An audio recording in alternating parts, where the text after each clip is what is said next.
right, so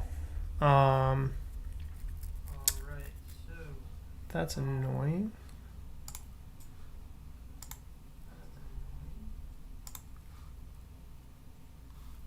Where's that coming from?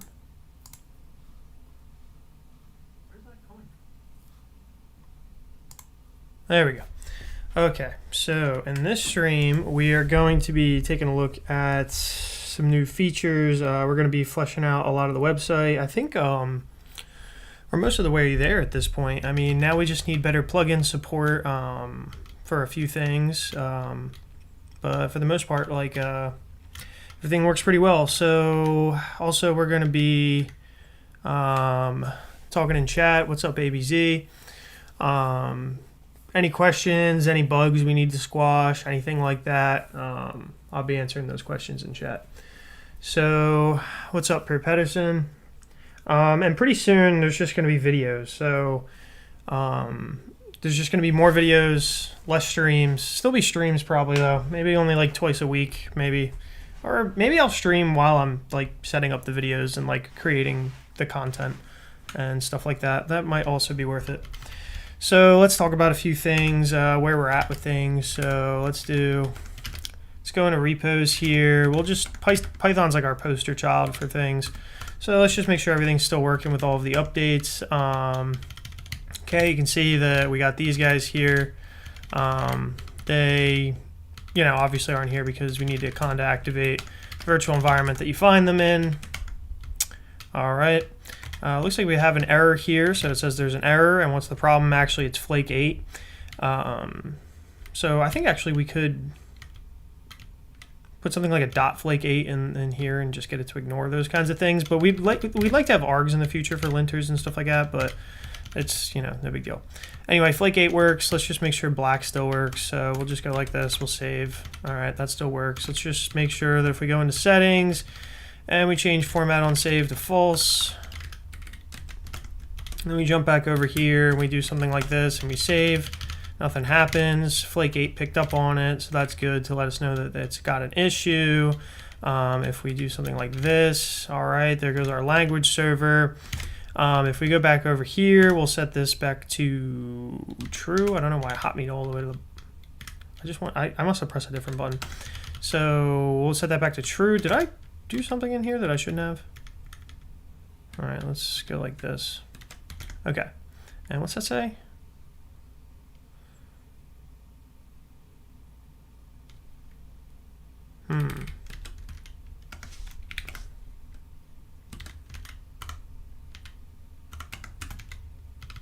Jump over here again.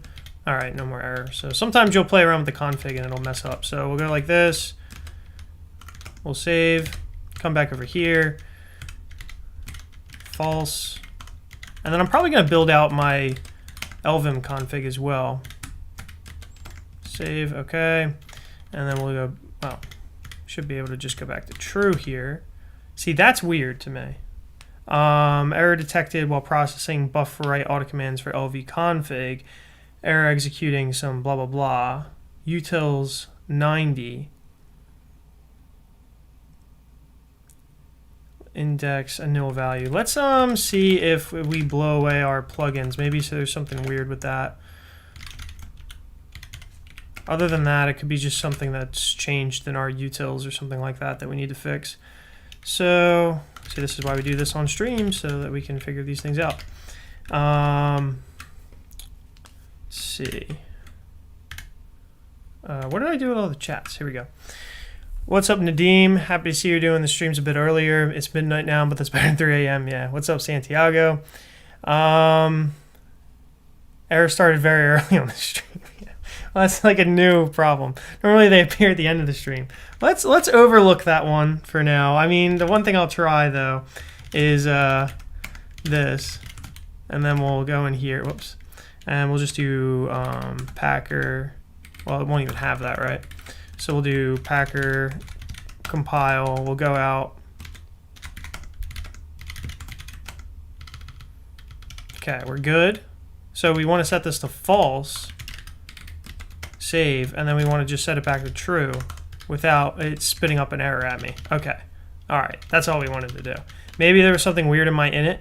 So I think there was just something weird in the compiled. The compiler, I think, changed recently for Packer, so this won't really be an issue once we pin things, I think. But we need to make sure that this definitely works. So let's go back into to-do list and let's open up main like this. And then, okay, we got that. We save, it fixes itself. We jump over here. We go to this, we do false. All right, we jump back over here. Save, okay, that's good. Jump back over here again. All right, there we go. See, we're getting better. We're getting better. We solve the errors faster. So now the other things we were going to check out was, okay, like settings and stuff like that. I really need a shortcut that takes you to settings as well. But, I mean, honestly, you probably could just, yeah, actually, we could probably do this as a, we should have a leader key for that. Maybe. No, because you have to put in the thing. So, like, you have to put in lsp config, and then you have to pick your config, something like pyrite or something like that. And then you can jump over there. But maybe we could get it from the language server that's there. So you could like say like whatever file I'm on, the language server that's active, send me over here. And now if we set this to basic, I'm pretty sure like, see, oh wow. Oh, I didn't know it did that. Oh, you can update the LSP real time. Oh shit, I didn't even know it did that. So if we turn it off, look at that.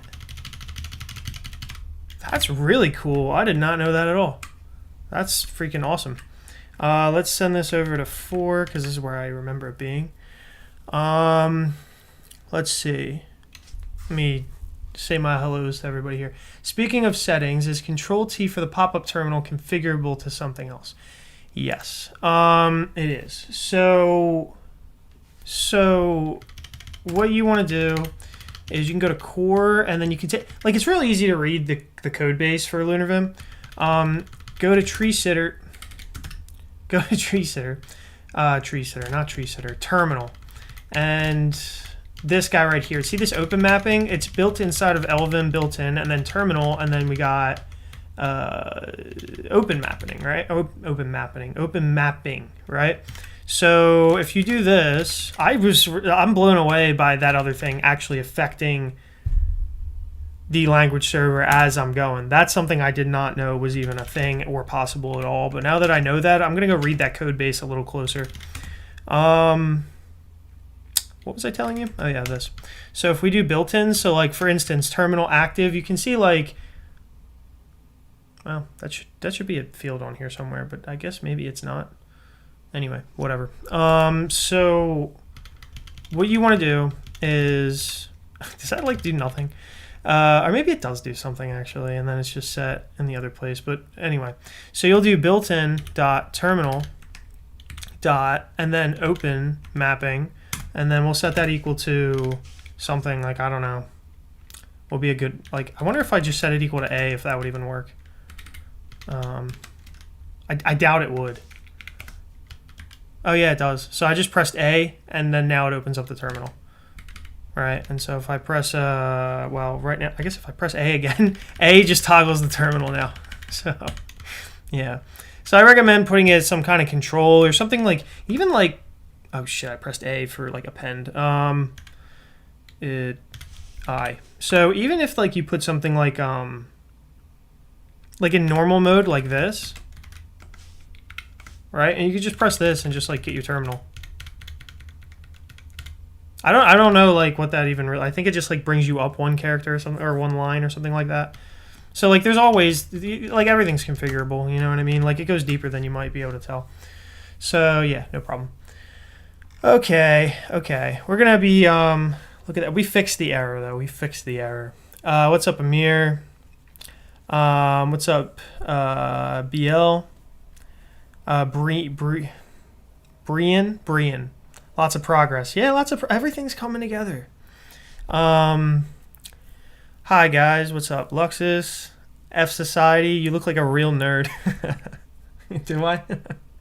Anyway, you wanted to check out, you wanted to check null-ls without global ESLint. That is something I did want to do. What's up, Mello? Yeah. Whoa, Chris is a chat. No, well, am I a nerd or am I a Chad? Which is it? Also, Hatsu's PR about capabilities. Yeah, that's something I do want to look at. You're right.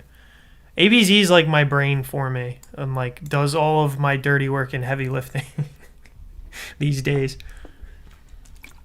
Should I rewrite my entire NeoVim setup in Lua? I don't know if you have the time. I feel like I don't know. Why switch from Doomy Max to LunarVim? The ability to have these streams for noob questions. Yeah. I mean, these streams are probably last almost forever. So, you know, I mean, I'll probably be streaming. I don't know. I can't see a time when I would probably not stream at least once or twice a week. Will it always be LunarVim centric? Probably not, but I'll always be able to answer questions about LunarVim. So, supposed to be blank space. Oh, okay, I get it. The A is a blank space and the E is a blank. Okay. When are you switching to Emacs? I actually switched from Emacs. You can find an Emacs config on my we'll go here on my GitHub. So go to this. It's really not good. I started it when I got my first job over at Lockheed repositories, and then they didn't have Emacs 24, and I needed that. It was like on an old Red Hat server or something like that. Emacs. See, I forked Doom Emacs. I don't know when I did that. But then this is my Emacs config, and this is how I had it before. I did like this whole thing. Oh, man. It worked okay from what I remember. I had Anaconda mode for Python. Yeah, it was cool. Anyway, yeah, we're gonna remember that. Let me do this so I don't forget. What's the first thing ABZ said? He said something about something I needed to do. Null-ls with global ESLint and without global ESLint. So yeah. Okay. Let's go into GitHub Finder. Okay. So let's open up source app. Let's do index.js because I know that works. So okay, we got this. ESLint's working. You can just see it. That was pretty fast just to prove that local ESLint works. Right. All right. So now global ESLint. What we need to do is let's just package JSON ESLint. What? Wait. Okay, never mind. That was global ESLint.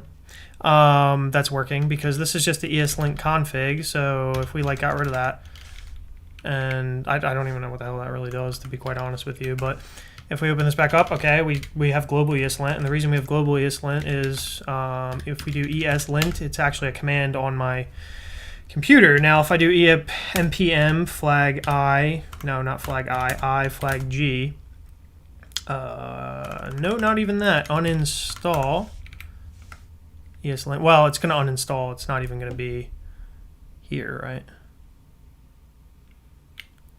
So what we want to do is npm uninstall flag G ESLint. Okay. Now if we open up this, we somehow are still getting ESLint. Okay, where's ESLint?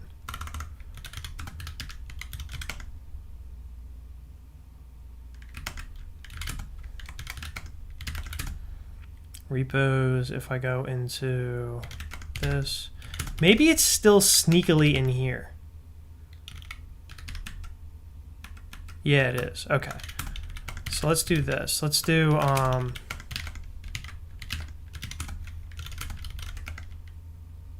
and then we'll just do npm I.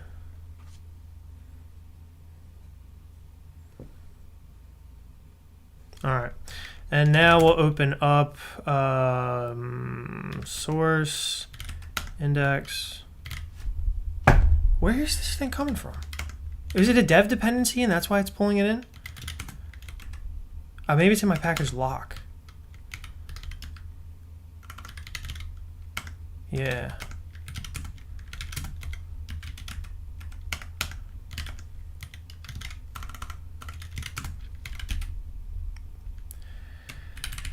New keyboard. I'm still going to use that excuse. Package JSON ES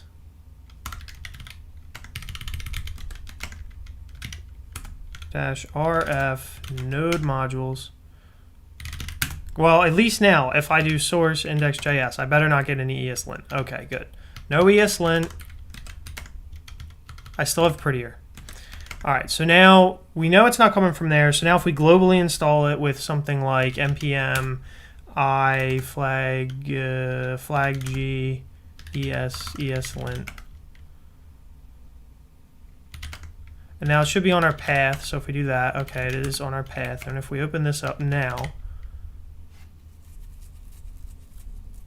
okay, this is for React though. So the package ESLint plugin React was not found when loading a node module directory, blah, blah, blah. It's likely that the plugin isn't installed correctly, blah, blah, blah. Try reinstalling running the following. This guy. So if we installed that like globally, then we'd probably be able to do it. This seems to be something that is a problem with like React. So maybe he's doing it with React. Because I'm in a React project and somehow I guess it knows that. If we try just make dear thing, and then we go into thing, and then we do let's just do touch thing.js. Okay, and then we'll do make dear.get, and then we'll open this up here. It still seems to like think, what is this? Couldn't find a configuration file. So it needs a configuration file. I mean, these are ESLint problems. It works, right? I mean, it found it, so that's, yeah.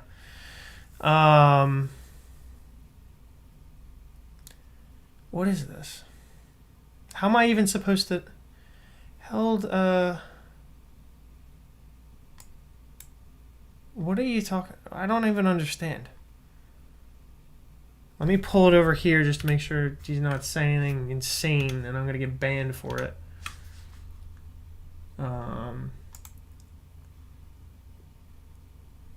What the hell? What is wrong with these bots, man? Anyway, so, okay. npm ls. Yeah, okay. I think we knew where it was. I think it works. It's just, I don't know. null-ls I think works globally with ESLint. It's just there's some weird plugins and stuff like that you just need to have. That seems to be just an issue with ESLint though.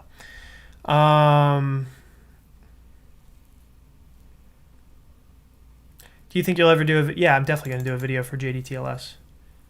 Yeah, it was done with Create React App. So it's just, it must have read it from npm, or not npm, like the package.json or something like that to know that it was a React project or something, or there's something in the root that says that. I don't know.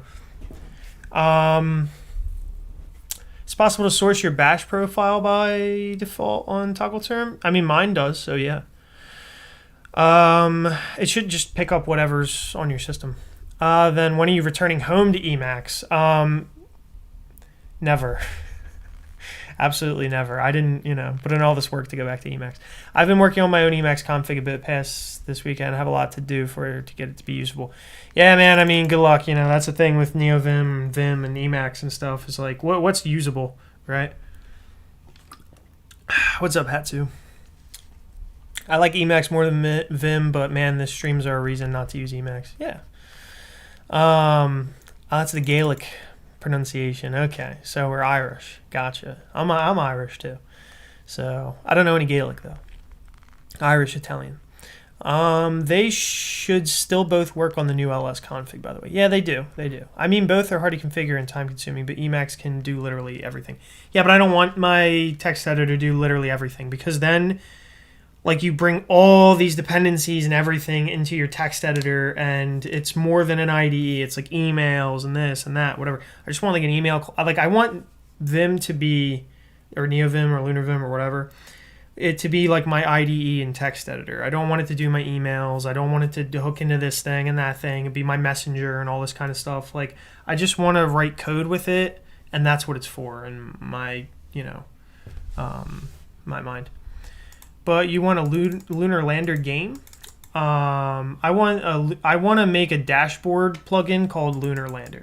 I don't want a Lunar Lander game. I don't know what a Lunar Lander game is. I mean, both, yeah. How do we configure NeoVide? Do you have any idea? Not really. I think I have it, but it just always breaks. I don't know. Why are you on Arch and not Gentoo? Time? I started using Arch after I used Debian. So I used Debian for like most of college, and then I got on Arch, and I'm not switching. Because I have other things to do than hop around. I use Gentoo and compile everything. And yeah. Well. One thing I don't like about Arch is just the systemd, but it's just the way that it goes. I mean, you're gonna need like the whole community to like shun systemd if you want to get away from systemd and have everything still be usable. You know what I mean? Pulling new changes throughout the day thanks to Keeners. To the Keeners? I don't know who Keeners are. Dielectrophoresis. Sure. All right. The functions in utils make mapping keys nice and clean. It's great having multiple range. Yeah, that's what I also like about, because when I was just working on my NeoVim thing myself, there was always broken stuff and there was always feature, like there was just always something where I was just like, it's just like it doesn't work that great. And like having like 100 people work on your thing and they all have the same problem, someone usually has some fix for it, and it's really nice. How do we install LunarVim on Windows and Termux? I want to use LunarVim on both my phone and Windows. You're such an educator. You're literally LunarVim on my phone.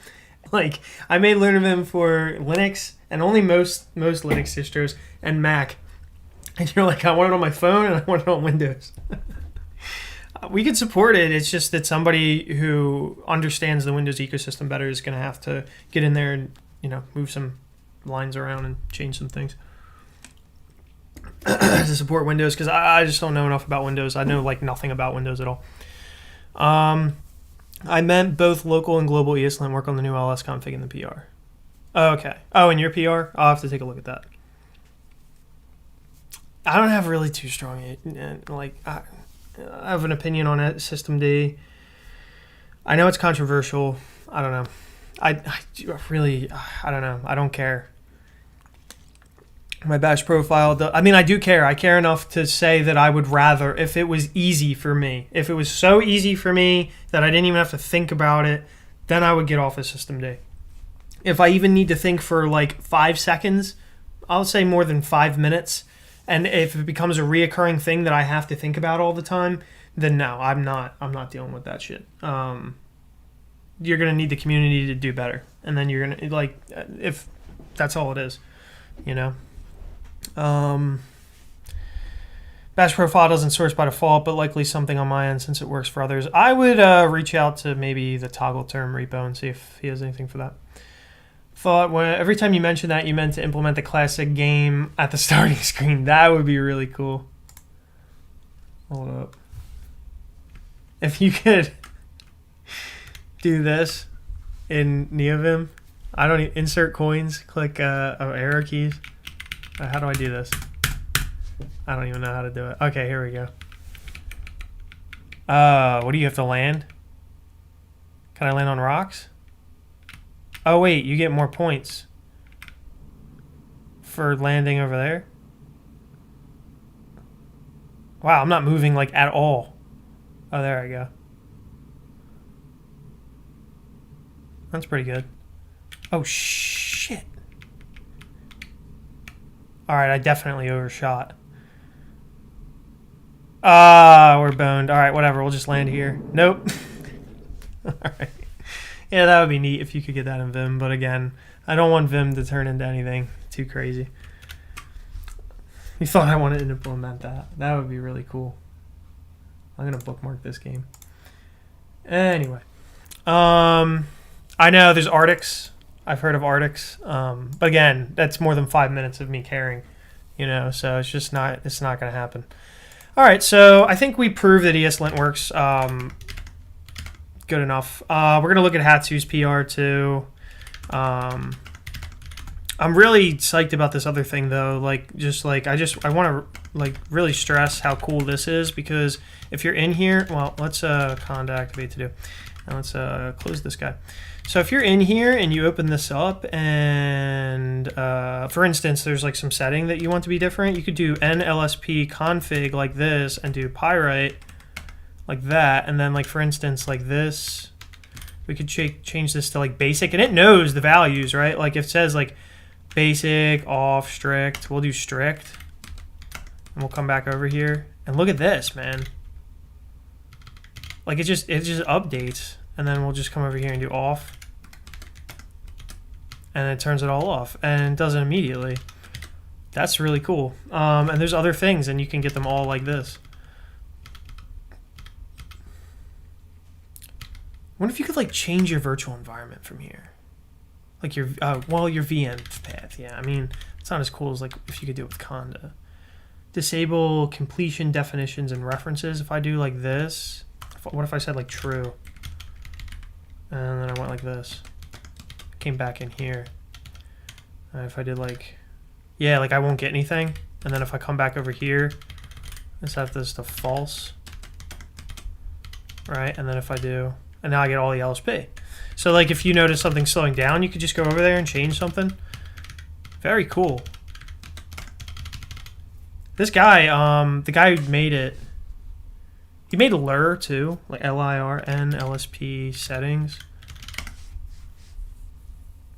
Tomago 3324. He also fixed this other schema problem that I made an issue about. I don't know, did I close the issue? Yeah, I think I closed the issue. So he fixed this schema problem that I had, and he fixed it pretty fast, so that was cool. Yeah, this is the plugin I'm using. And you know, one thing, all right, two things that I don't like about this plugin. I wish it was just called lsp-settings and he didn't put the N in front. I just feel like that would be better.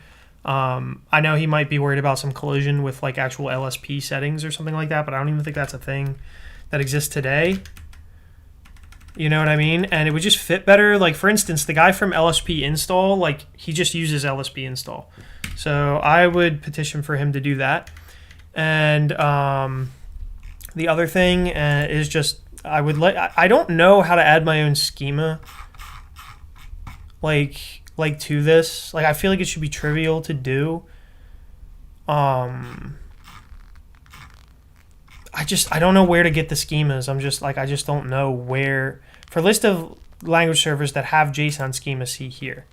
And so these are the schemas that he has. I'm assuming other ones have JSON schemas as well associated with them. But my question is like, where are they? Right? That's something that I want. And then if we go into schemas here, okay, these are all the ones that are supported. But like he's going to support more, I guess, but he just doesn't have them. They're in generated, so you can see like what a particular schema looks like. This is Perl or whatever. So you could, you know, you could just write your own schema. Like I could go and write this schema if I wanted to, but that would suck, you know, like doing it from scratch. So I don't want to write it. I know they probably exist for these things somewhere. So if anyone finds like a language schema, like for some of the ones that are unchecked, if you could put in a PR here, that would be awesome. You know, like for CMake, Clang, whatever else, EFM, Docker, you know, all these things. I wonder if null-ls could have one too. But like the big ones I'm missing right now are TS server, and Clang. Those are the big ones. I think if we had those, that would be really nice. Someone asked me about Puppet today. But yeah, just, you know, go and, like, if you know where the schemas are, just make a PR with all the freaking schemas that you can get, because that would be awesome. 90% of the people on the internet are on phones. Now they have a workable IDE available too. Yeah, that would be really cool. When will I be able to use LunarVim to watch 4K blockbuster movies? That's like a 2.0 feature, I think. All right, Blank Space, I'll see you. What's up, Bailey? You got a job in tech that's not freelance? Awesome. Where'd you get a job at?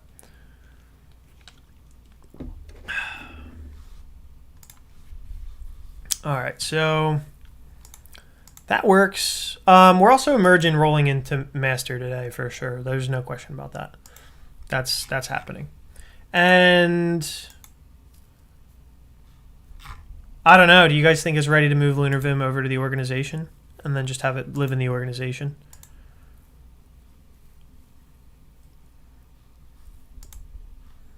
I don't know. Maybe if ABZ's still here, I care about his opinion on this. Dude, part-time's better than full-time. I'd rather work part-time anyway. I'd rather be a full-time streamer. But it's hard to do that when you're streaming tech stuff. ABZ, what do you think about... Well, first of all, I am merging rolling into master today. But what do you think about moving this stuff over to the LunarVim org today? Because pretty soon people are going to need to clone it from there. Like after I get it into master, because then we're going to need to, after documentation's done. Yeah, I mean, that's fair, I guess. Because we're going to have to go back into the documentation, remember, and update some of the stuff. For Pythoneers, creating JSON schema can be done using Pydantic, which is used by FastAPI. Can you make JSON schema with Pydantic? How would you do that, though? Like, do you have, like, is Pydantic something, like, I can call, like, as a binary, like... Or, like, is it on my path, like, if I have it installed? Like, I'm pretty sure I have Pydantic installed, but, like I'm using Pydantic for the base model here, right? Where it's like, okay, here's a base model, and then, like, the item now conforms to it. So, like, now if you do something like, for instance, like, I typed this item here. Like, I gave it a type, and now if I do item dot whatever, I should... Yeah, like, see, I think that user is from there. You know what I mean? And like if I try to set this equal to like 9, right? And then I think if I turn on, whoops, never mind. If I turn on an LSP config, oh, buff config. I wonder what buff config does. 2. Oh, neat. Oh, that's the one I want then. That's the one I want. That's the command. Okay, and what if I set this equal to basic? And then if I come back over here, see how it's, okay, yeah, see? So it's like, cannot assign user for type item, blah, blah, blah, right? Because you can like give it a type like that. And so like that's something that I find pretty useful for Pydantic. I'm pretty sure it's Pydantic that's doing that. You know what I don't like is this right now. That indenting is stupid.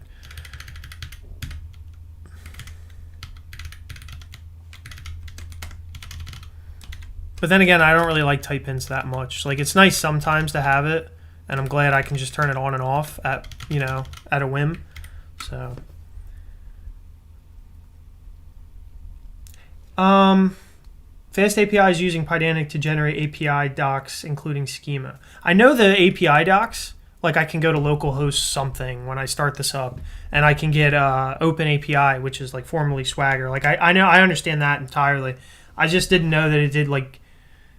I guess there has to be some sort of JSON schema involved with some of that stuff because like there is a big schema for OpenAPI and stuff. So yeah, I guess that makes sense. Yeah, because I guess it does make the item too, and then it's in the OpenAPI spec there. So yeah, okay. Where does it live though? You know, I'll check out the schema link in the future, but that's awesome. Do it whenever. I'm not opposed to it. Okay.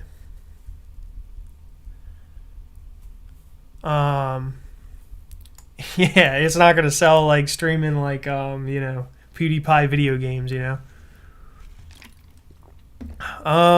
Let's see, after documentation. I mean, we could do some of the documentation first, I guess. I would like to get it over here so people know like the stuff we're working on over here and can like contribute over on like this will be all like LunarVim centric over here, so like all just Vim related stuff. And then you know, do something like that. It would be nice. Looks like there's 2 PRs out for this. One second. Well, let's do this one first before he fixes that. Configuration. A whole section for configuration?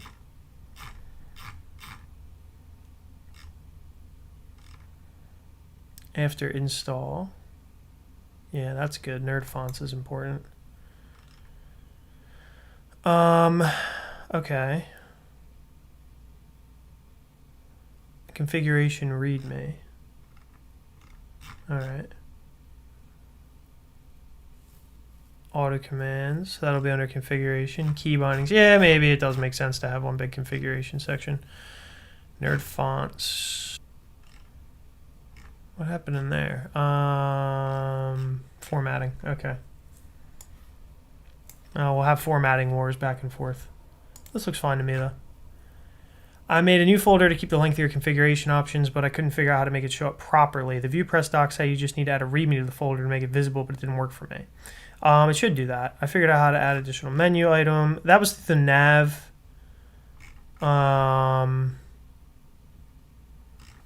Okay. Well, let's just merge it, see what it looks like. It's no big deal. We're just getting this stuff fleshed out anyway right now. And then this guy needs a new line. All right, let's merge that too. And then we can take a look once that deploys at lunarvim.org. lunarvim.org. And what we should see up here is eventually configuration. We have for devs, I think he added some stuff here too. In the plugin section, you'll see like we're gonna have like a configuration. I might even do some of that this stream for basically every single plugin. And then like plugin authors can just come in here and just put a sane default for their plugin so that we can install it really easily. So that'll be cool. And then there'll be like the getting started, quick start, all that kind of stuff. You know, pretty good site. I'm pretty proud of this stuff. And then this will be on a new line. So we got to put rebuilt in there too. I hope rebuilt. He probably didn't edit that file. He probably didn't notice it. Anyway. Oh, what's up, dude? Make sure you put your name in the in that one section. You are not. Yeah. Maybe with ongoing Patreon. There are also foundations one can tap into to give developer grants. Oh yeah, maybe I should look into developer grants. I think we got like 13 patrons on Patreon now, so that's awesome. Sort of new here. I guess your regular viewers are contributors, or contributors called LunarVim lunatics. I love that actually, kind of. Yeah, we can call them lunatics. I like that. Evan. Yeah, you documentary where he talks about Leap from doing a side project to full time. Yeah, but I mean, he was creating a whole framework for like Vue. You know what I mean? Like, you know, LunarVim I think will do very well for me in like a small sense. You know, I don't think I'll ever be able to make an entire living off of it. That'll be the next project after LunarVim probably. But yeah, I think LunarVim will be somewhat successful though. Because I think a lot of people are looking for something just like this, you know. But again, people find JSON things and put them in here to make my life and your life and everyone's life easier because of how cool this plugin is. All right. So we got these things in here. Pull requests. There's no pull requests. Let's take a look at actions. And it should be all good. So if we go here, there we go. Now we got the configuration section, so auto commands, key binds. You can, I'll show you how to like do this eventually, but okay. So Vim style, NeoVim style, what's this? Okay, so that's like if you wanted to add like with that. All right. And this should be, okay, this is a configuration section. So this is for key bindings, which key bindings, a single mapping, all right. Submenu, all right, for like trouble, cool. And then nerd fonts. We can embed videos here. So like we could actually have this video, and you can put JSON tags in the markdown, JSON tags, HTML tags in the markdown, and you could actually just have the video right there. And I'm going to be putting videos in the website. I'm a lunatic almost. 1 a.m. here, yeah. I know, I stay up late too. Usually I stay up to like 3 a.m. sometimes. So, all right. Let's, that looks good. That looks good. If we go into getting started, we still have the quick start, all these things. Plugins, we're going to flesh out some of the plugin section maybe today. Eventually this. These tables look nice.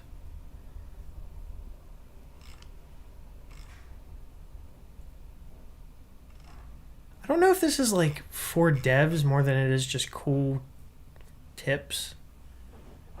But it's fine. I like it. I don't know where to put this exactly, but I do like it. And I'm going to have a section for learning Lua eventually. Community. We got meet the team. We also have this. I don't know why this is in here. And so we got ABZ's thing here now. So if you're part of the team, you know, just put, you know, your name and link to whatever the hell you want. If you want a link or something like that. If you don't have to put one. Also sponsors, if you guys want to reach out at some point, and also like you can put in an issue on GitHub, or you can put something in on in Discord or something like that, and I'll put a link to whatever you want here, and you can put your name. You can put the dollar amount too if you want. You don't have to if you don't want to. Yeah. So website's getting there, but we gotta fix just a few small things. So let's see.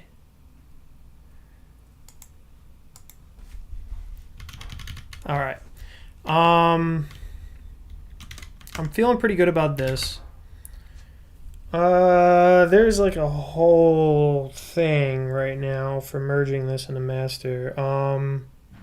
Let's take a look at that. So, but I'm definitely putting this thing in master today because too many people are using like two different.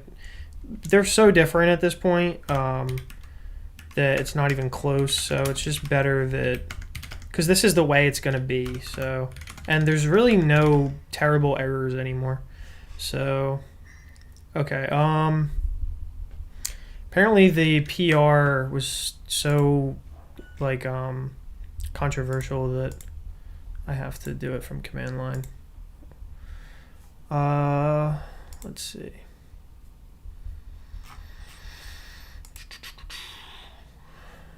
Pull requests, projects, yeah. Separated config. All right.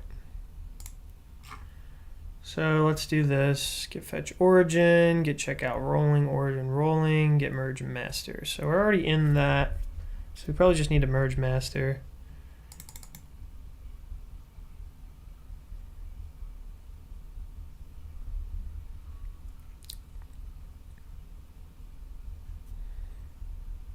What's no F?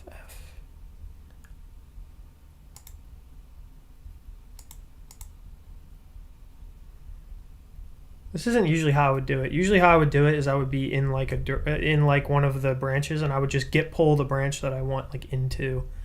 But I guess if you're outside of, then you do merge, so whatever. So I'm probably just going to do it the way that I usually do it. I don't know if it's just wrong. Who cares? Git checkout. What a nightmare. Checkout master. Git pull origin rolling. And there's a merge conflict in every single FT plugin.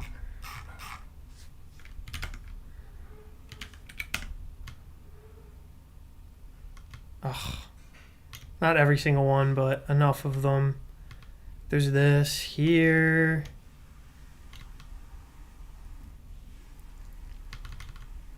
Man, I don't feel like dealing with all these merge conflicts.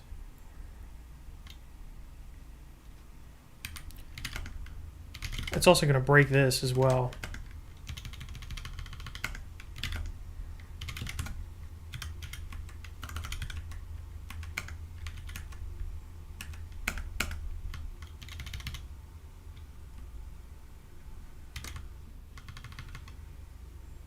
This is like the new one. And I don't have that, so yeah.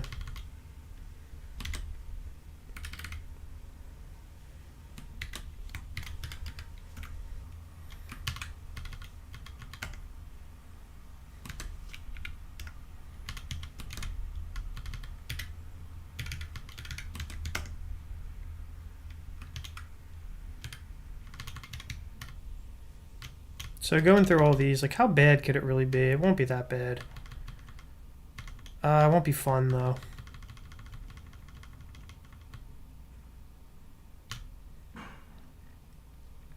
I'll have to just find a way to force merge it. Let's see. So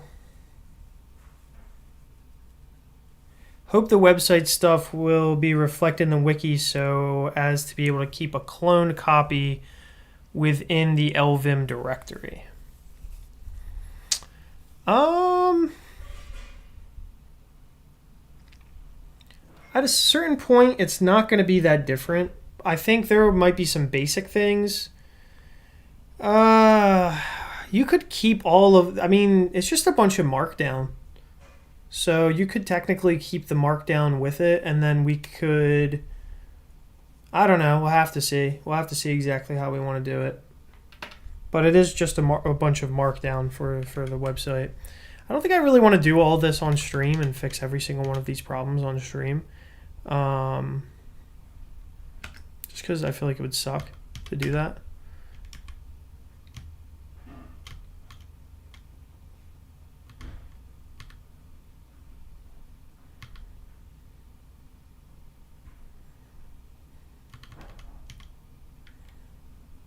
Yeah, that's not gonna happen.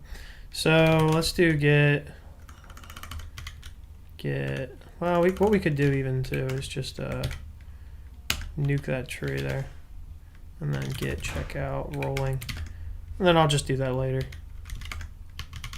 because that doesn't seem like any fun. So that'll probably take all day to fix all those conflicts. Yeah, I'm just gonna find a way to force it. I think just like use whatever rolling has. Just accept whatever rolling has. Just literally take rolling and put it into master. But I forget the force. It's like a force merge or something like that. I don't know. I've literally never done that. So or like maybe I have, but I don't do it often enough to remember the exact commands. It just looks like no fun to do like that though.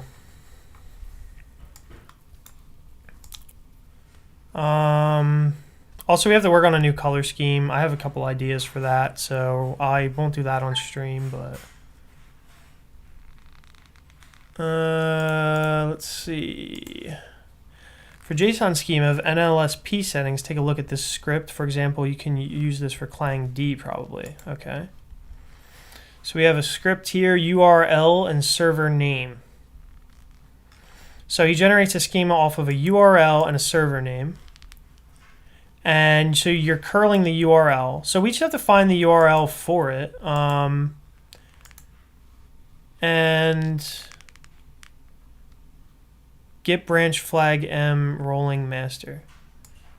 Is that the command? No, I don't like main. I don't like them pushing that on me. I feel like it's Orwellian in a way. I don't subscribe to this notion that the word master is a dirty word. Configuration. Where did you find this? VS Code Clang. Ah.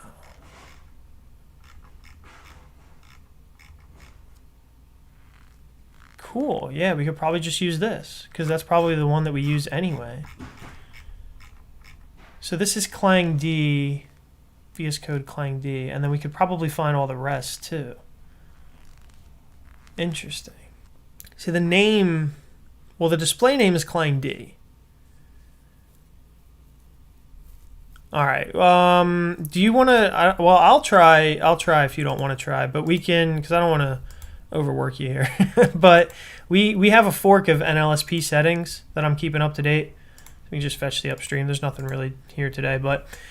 We can put it in here, and then we could do that. Would it be a way to integrate the MD files to help menu that NeoVim gives? That would be really cool. If that's a potential, you're saying yes. How do you know that? But if you can do that, then yeah, I would like to do that. That would be really cool. If you could do like help, blah, blah, blah, and then you could just find it. Yeah, that would be really neat. I feel like my stream is like really choppy. Anyway,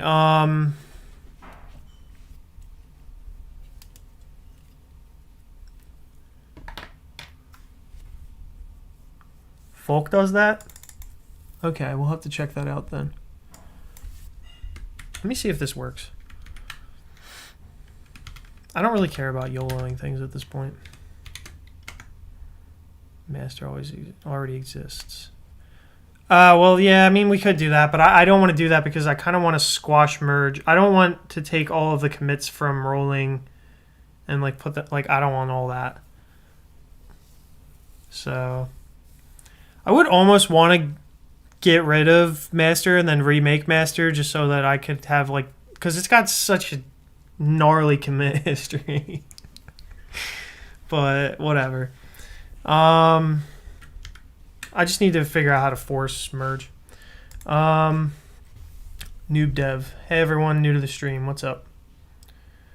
Vohio.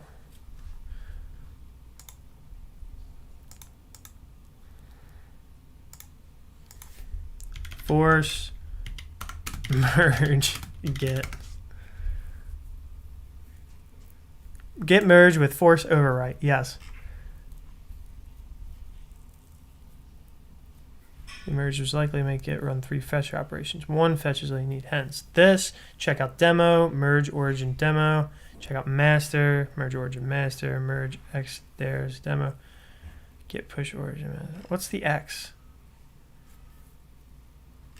Why does this have to be so complicated? Why can't it just be like, okay, get merge, force rolling into master, take all of rolling?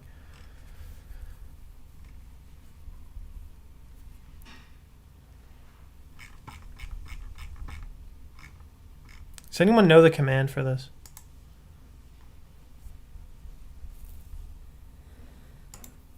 Get force, yeah, that's what we want.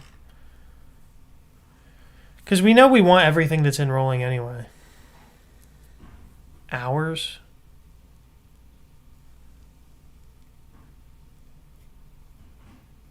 Get checkout demo. Get merge. Hours branch. Get checkout master. Why is this so complicated? So many just like words. Get reset hard rolling / master. Yeah, but if I delete master first, won't I get all... I want to like squash... I mean, if I do it like this, I don't think it'll squash merge either. So I kind of want to squash merge as well. Whatever. I'll sort it out at some point.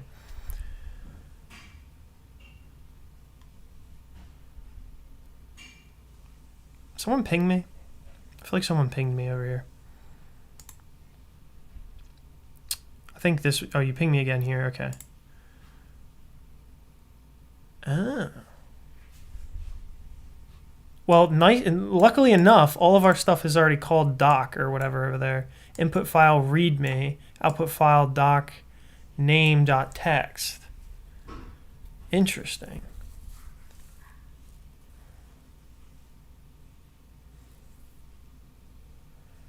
We'll need something called Babelfish. M.docs.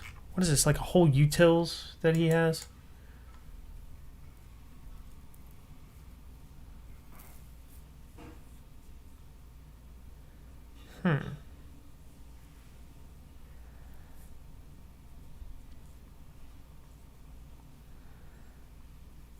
Maybe I'll just steal some of his utils. But yeah, this docs thing looks really neat. We definitely want that. All right. Also in the future, I think I'm going to be taking all of the streams that I have anyway, unlisting them, but keeping them in a playlist so you can easily find them so that I don't like clutter up my YouTube channel with them, you know? I think that'll be better. And then just only put like the short, like 20-minute videos up to like 30-minute videos on here that are like focused and not like me just sitting here ranting about things. Isn't Babelfish the util to generate man pages? I didn't know if it did that, but I guess it is. I never used it before. I don't know if you already have it, but probably not. So like if it's like auto installed, Babelfish.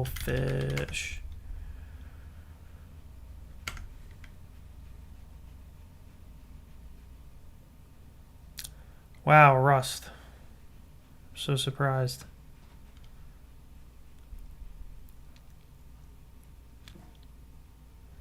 Babel fish. I guess it's called something else. God only knows. BB, B something. BF. Who knows what the...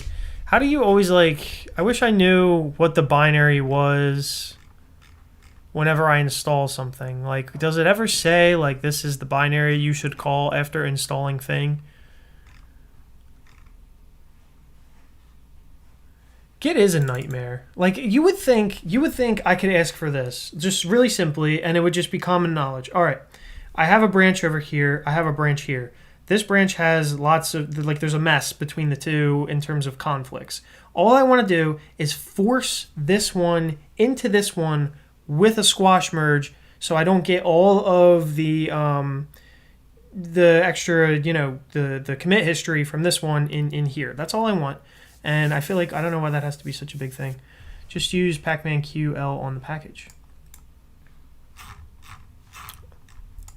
Okay, you're teaching me something here. Pacman QL on Babel fish. Oh, neat. Okay, so Babelfish can do all these different things to some other things. So like Cbor to whatever, JSON to TOML. What does that help me though? Because like I'm not trying to, like I'm trying to take markdown to text, right? I saw a fossil. Problem is, like, everybody uses GitHub and all the code is on GitHub, and then if I did everything through Fossil, I would have like a lot less open source devs willing to help me because they'd be like, how the hell does Fossil work, even if Fossil works better? So yeah, this was another thing that you know, LunarVim, I installed LunarVim to play around with it and see like what it was like, and so like it's Oni 2 that you have to do, but it's a capital. So I was like hoping Oni would start like that, and then I was like, it starts like this, and that confused me for a very long time too. But I figured I would like see what that was all about. I'm sure LunarVim's fine, but it's like, it's just little things that I would have to set up anyway. Like, and then it took a very long time to install too. But just like, you know, just like certain mappings that I'm sure you can get in there, but like I'd have to learn. That wouldn't be like native to, and they don't use NeoVim and OniVim either. So like all of your Lua plugins aren't going to really translate over. So, yeah. Is that my real face? Yeah, I guess so. Unless it's super blurry. Why would it not be my face? Like if you see a picture of me talking and it sounds like me, then yes. This is cool though. I guess it gives me all of these things.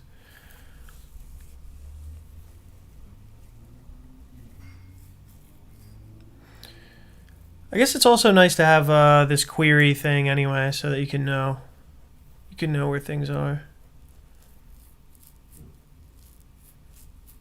Interesting. All right, so we got all that. I don't think there's really anything that we really need to bug fix. There was Hatsu's PR that we wanted to check out. So let's do that for a couple seconds. Oh, also the null-ls people, Guy, Jose, null-ls. Or just an update on null-ls and where it's going. ABZ has a thing where there's like, he's adding like 1 million formatters to null-ls. And I really hope this gets in, hopefully this week. Looks like there's a couple conflicting things. But I'd really like this to get in, because then if this gets in, we have so many formatters that we can use.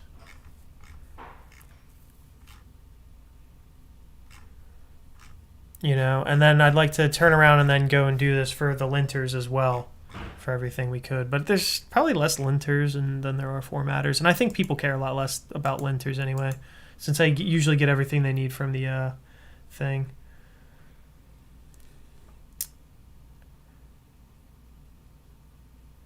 You're really hiding your face from us. Am I? Are you guys seeing, like, is the quality, like, is it high or is it low? Like, I can't really tell. Because I'm looking at my thing, it looks like 144. What does null-ls add that regular LSPs don't have? That's a good question. So here's what null-ls does. If we go into repos and if we go into, we'll just do Python, an example with Python. Null-ls is able, okay, this is my language server. Oh, okay. No, because it looks like it's messed up. But this is my language server, and these are diagnostics coming from my language server. Why there's a 1 there? There shouldn't be, because I thought I got rid of that. Or no, I got rid of the title. No, I think I do want the 1 to be there. Never mind. So okay, these are from the language server. But then if you go down here, well, there really should be something from Flake 8 down there, but there's not because we don't have Flake 8 installed globally. So we're going to activate our virtual environment. We're going to reopen this, and we're going to jump down here. And now we see this one here, and that's from Flake 8. So how do we get Flake 8 to do linting? We use null-ls. Now, also, there's formatting. So some language servers have formatting, some don't, but sometimes you want to use a different formatter anyway. And what null-ls lets us do is format and stuff like that on save here with something like black. And then also you can see null-ls is also giving us this here, which is also from Flake 8, right? So we can just format normally. And the nice thing is that we can use the built-in diagnostic or the built-in LSP API to still do all of our formatting, all of everything, right? So we don't have to use a separate API. So I hope that makes sense. Like basically we're using LSP, the built-in LSP, to do all of the formatting and linting so that we don't have to have, you know, like we can just do we can do all language-based operations through the same API. And also it gives you code actions as well, which is nice. So I hope that makes sense. So like the regular LSP for Pyrite, for instance, doesn't have Flake 8 and doesn't have black. Does that make sense? Trolling, yeah. All right. So, well, yeah. Anyway, so I was looking over there. I couldn't see myself. So, that's better actually. So now, what's up, Mr. John? Anyone tried tab 9 with LunarVim? I tried it for like 1 second and then I didn't continue because it was kind of hard to set up, but maybe it's probably not that hard to set up. We'll probably have it in the future. Seeing a face makes communication much richer. Third dimension to the voice. We may enjoy your much better. Okay. Oh, okay. Like laughing. Yeah. Yeah. I understand. I think it's important kind of like to have, it's easier for me at least to talk to people and not screens. You know what I mean? And it's just, I don't know. It definitely adds something to, you know, communication for sure. So let's see. I got sidetracked. Null-ls is important. So NLSP and null-ls are kind of going to be big drivers for LunarVim. I plan on forking both of them and putting them in the org. So anyway, I don't know if there's really much left I really want to do on stream other than just showing you guys kind of what we're doing and where we're going. It's basically just going to be, you know, lunarvim.org. And I'll just keep answering questions. So you guys have questions, fire away. If you don't have questions, then I'll probably end the stream earlier tonight. But definitely if you have questions, let me hear them. Or if you have suggestions or anything.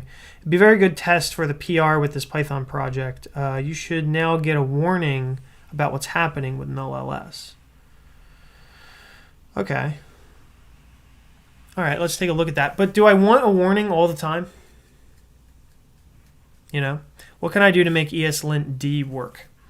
Install it. That should be it. But we can test that for you. So if we do npm uninstall globally ESLint, just in case that's still there. If we go into repo, we're already in repo. No, we're here.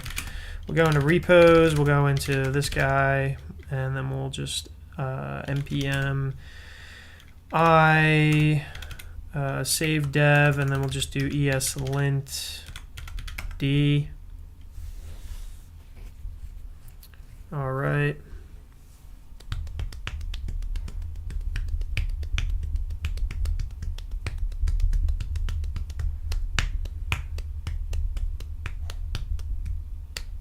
This is taking a long time.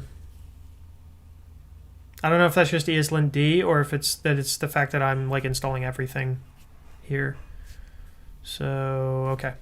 So now if we open up those itches, if we open up source index.js here, we need the plugin React thing. I think I got rid of that in package.json. Which sucks because now I won't have that. Oh, you know what we could do? That should be easy. Actually, we could like do this, and we could do reset hunk, and then we have that. I don't know if that had anything to do with it, but like if we take a look at package.json, ESLint config extends React app. All right, now maybe if we do, still complaining. Couldn't find the plugin ESLint plugin React. What if we do something like ESLint plug? Was it dashes or underscores? I can't. Plugin React. We'll do both, yeah. Wow, perfect. Yep, exactly what I wanted. I don't remember if it was underscores or dashes. Okay, let's try dashes, hyphens.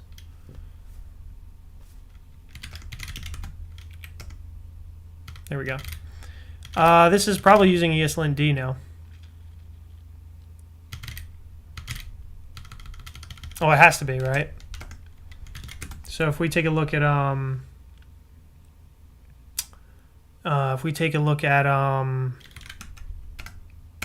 this, and we look for ESLint, we're only using ESLint D and ESLint plugin React. Now, I don't know if ESLint plugin React is using ESLint D, but I assume that it is. So, yeah. I think that it, like when I did the npm install, it should have installed everything. Like even if I did something specifically, it should still go back and install everything that's there. LunarVim dev chat for potential merge strategy for master. Okay. I'll check that out in a second. It's a one-time warning if your linter or formatter is missing. Usually what happens is that null-ls just dies silently. Okay, we'll talk about that. Does your VS Code configuration in LunarVim like nvim and VS Code? It's in the wiki. I want to transition until LunarVim is good to go. I'm new at this. It should work. You just have to point to it. It's the init.vim inside of utils in VS Code, I think. It's some of the only Vim script that's in the repo. So if you look for basically, there's like 2 files of Vim script in them, and if you find the one, that's the one that's the right one. Seems to work. That's good that seems to work because I haven't tested that. I think ESLint D is the only one that behaves differently because this is how it needs to be loaded. Built-in diagnostics ESLint with command ESLint D. Oh, interesting.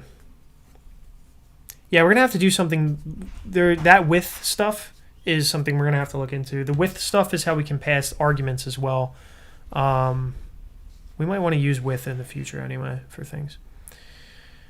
Okay, let's check out that merge strategy, and then we'll take a look at Hatsu's PR.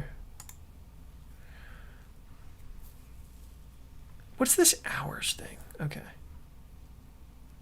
All right, so we start enrolling, hours master, get check out master, and merge rolling. Okay.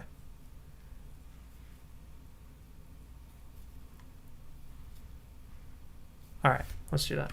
So, it's the other thing, like, it's hard for, I think, some people to stream because, like, you just have to admit ignorance on stream as well. And it's like, Guess it keeps your ego in check, because it's just like you don't remember or know every single freaking git command or how to solve every single technical problem right away.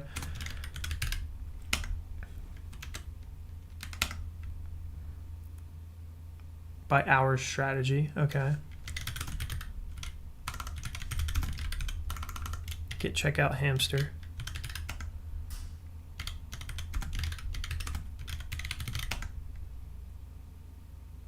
Oh, okay. Well, it seems to have worked.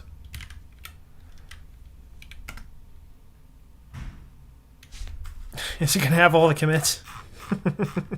Yeah, it is. What we could do. No, I don't even actually care that much, to be quite honest. At a certain point, after this, there will be no more big swathing, just insane commits. So, not really too worried about it. Let's just push it up, and then we'll talk about it. There we go. That's it. We're done. Master is now rolling. So, if you pull from master, you get the latest. And we'll write some stuff. I didn't know hours was a thing. I didn't know that was a thing.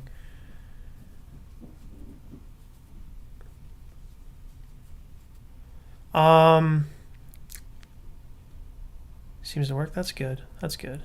Okay. Hi there. First time managed to catch the stream. Want to say thanks for LunarVim. Yep, no problem. Can I ask how to configure the auto format on save for HTML files? Right now it breaks long lines into multiple lines. How can I disable that behavior? Too late. Too late. We're moving too fast here, unfortunately. Mose.nvim is really cool. This guy Mello just made it, I think, on a whim. He was looking at Xcode and he was just like, I wish that was there. I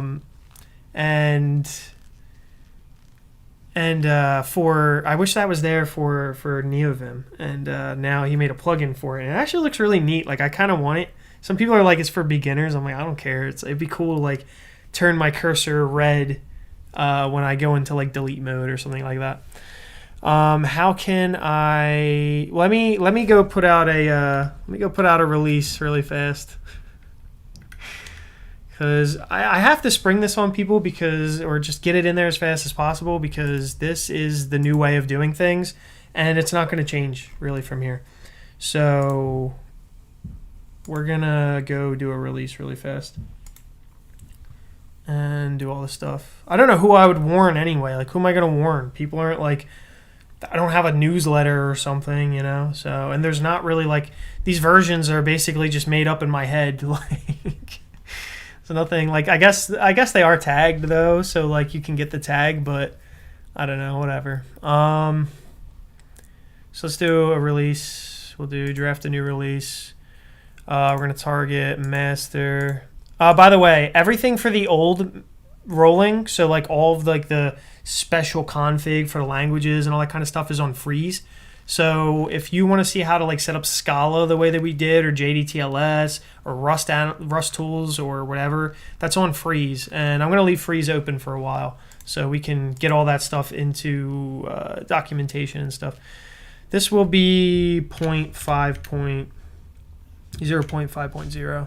I have to put in like I'm going to make sure that I put in, I'm not pushing directly to rolling or anything like that. You know what I mean? So like people will have to review my commits before they get in,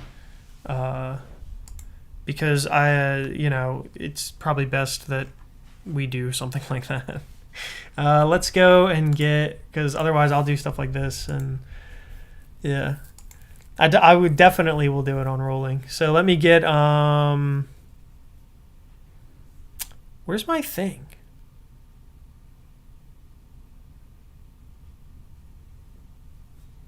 Color highlights. Was it closed?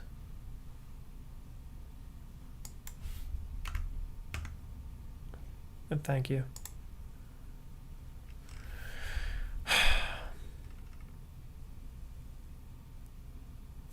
Okay. Barrett. There we go.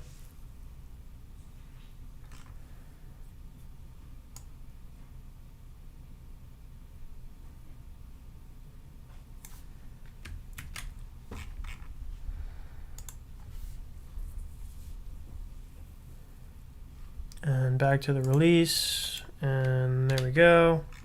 Dude, the freaking things didn't come. You've got to be kidding me.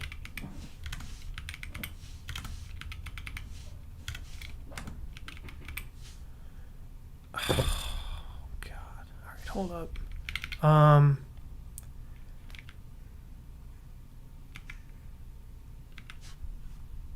What's even the best? Can I don't know. I was gonna pull it out into Vim and then paste it back in, and then I was like, I just don't even care enough.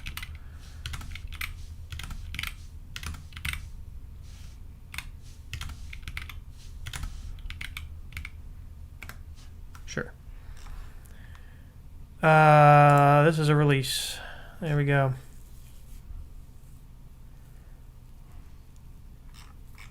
So this will be nice because now there's not going to be any more contract changes. LV config is going to remain consistent. Things will not change. Things will be added, but things will not, like, we're going to be backwards compatible from now on, so things will not break in that way. We don't plan on adding any new plugins, so there won't be any weirdness around new plugins. If anything, we would be removing plugins, but probably won't do that until 2.0 anyway.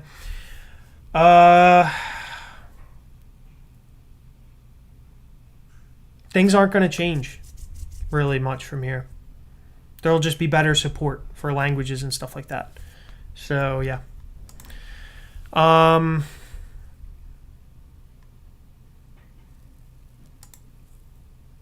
me go talk to chat really fast. Sorry for the violent upgrade, but it had to happen. The HTML thing. Let me do the HTML thing. So if we go into... I don't even know where we would do this. I'll just do make dir thing. Oh, it already exists. We'll go into thing. We already have a .get in here. Might as well do thing.html. Did I do nvim? Yeah. All right.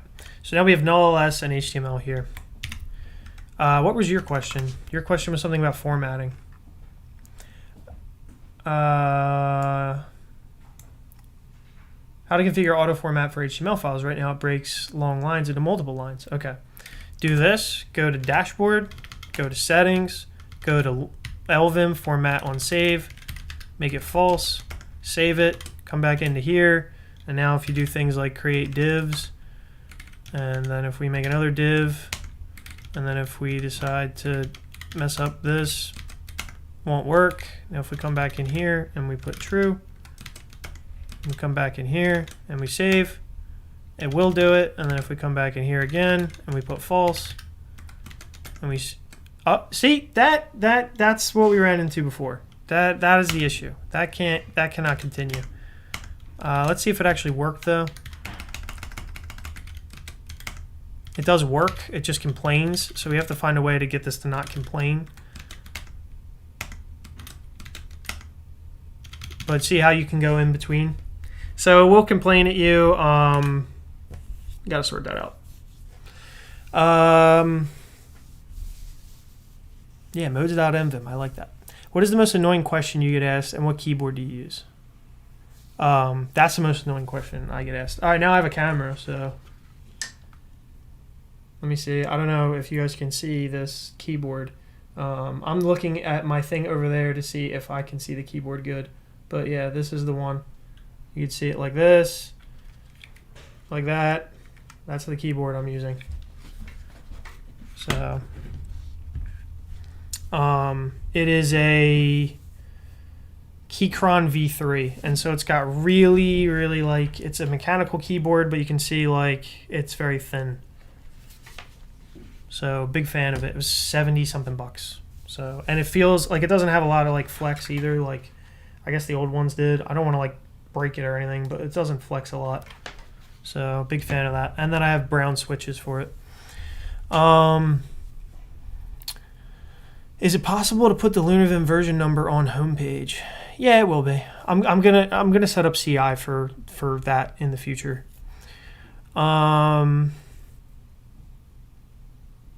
Hey man, thanks for the awesome content. I recently found your channel when looking and LunarVim when looking into learning Vim. Yeah, I think I probably have one of the biggest channels about Vim and NeoVim at this point. So not that it's even a big channel, but I say one of. It's not even the biggest, but people definitely stumble upon me if you look up NeoVim or something like that. Would you recommend using LunarVim from the get-go? I have basic grasp on Vim commands, but feel a little overwhelmed in LunarVim. No, I recommend trying to build your own config up first. Realize all the pain that goes into that. Then you'll understand why LunarVim fits a niche. There's a button on the side to convert to a list. Oh, shit. I missed that. Time for FireEnvim. Maybe I will do that. FireEnvim works good to link config browser. Yeah, we'll look into that. It's not going to be built in, but based in Moonpilled, yeah. Is FireEnvim safe? There's a security issue. You need to limit the extension. Yeah, that might also be true. I can see how that might... I mean, I doubt you're really going to run into a big problem with it. Or you're going to run into, like, getting hacked using FireEnvim or something, but... I'm sure there is probably some sort of security concern that goes along with it. Okay, that's good. I'm very glad that master is done and over with. The big violent change to master is done. That had to just get done, and we needed to pull that band-aid off because, yeah. So, cool.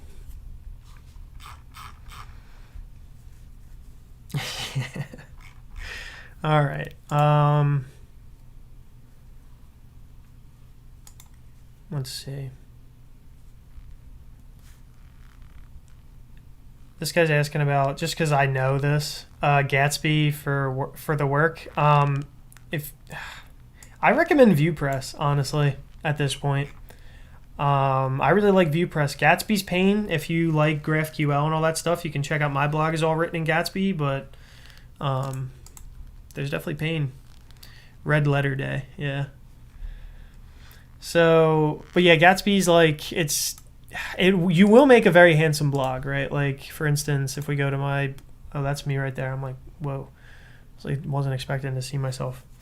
But if you look, where are we? Oh yeah, this.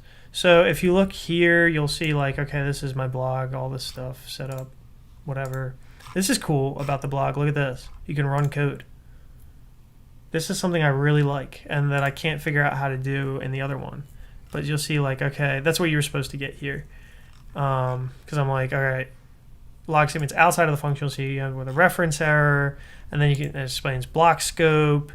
And I used this stuff when I was like trying to fully understand why I wanted, like I was trying to explain to somebody like, they asked me, why do you want to use const and let instead of var? And I was like, because it's new, just use it. And that wasn't a good enough answer for them. So then I wrote a whole blog post about it. Like I knew what const and var did and let did. Like you can't redefine const, obviously, and let, well, yeah, you can't. And then let is good for, things that change. Like if you want to like let I equal blah blah blah and then loop or something. But there's let and const are a lot more consistent when it comes to like block scope and things like that. Whereas I'm pretty sure var has like a more permissive scope, So anyway, I think that's pretty cool. Next.js is better. It might be, but I don't know anything about Next.js, and honestly, I kind of like Vue, so I would probably end up using like something like Nuxt.js if I was going to do anything like that. But then again, I'm a lowly Java developer, so or a poor Java developer. I'm stuck writing Java all the time. At some point, we're going to have to vote on timeout len for which key. What should be the default? 100 may not be. It may be too fast for some people.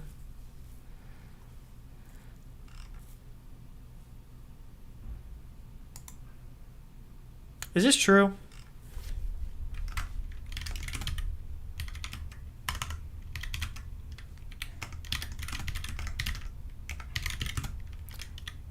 dot style lua toml, and if I comment, yeah, that seems wrong.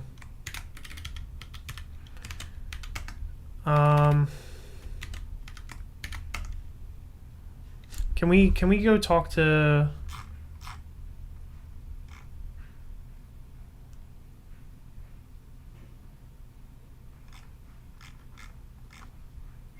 Can we talk to the NVim comment people?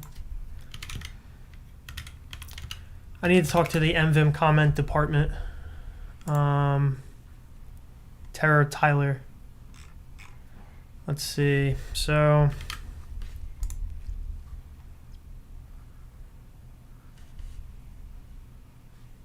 I hope I'm not just like bullshitting this guy, but toml files using wrong comment string. Toml files seem to use the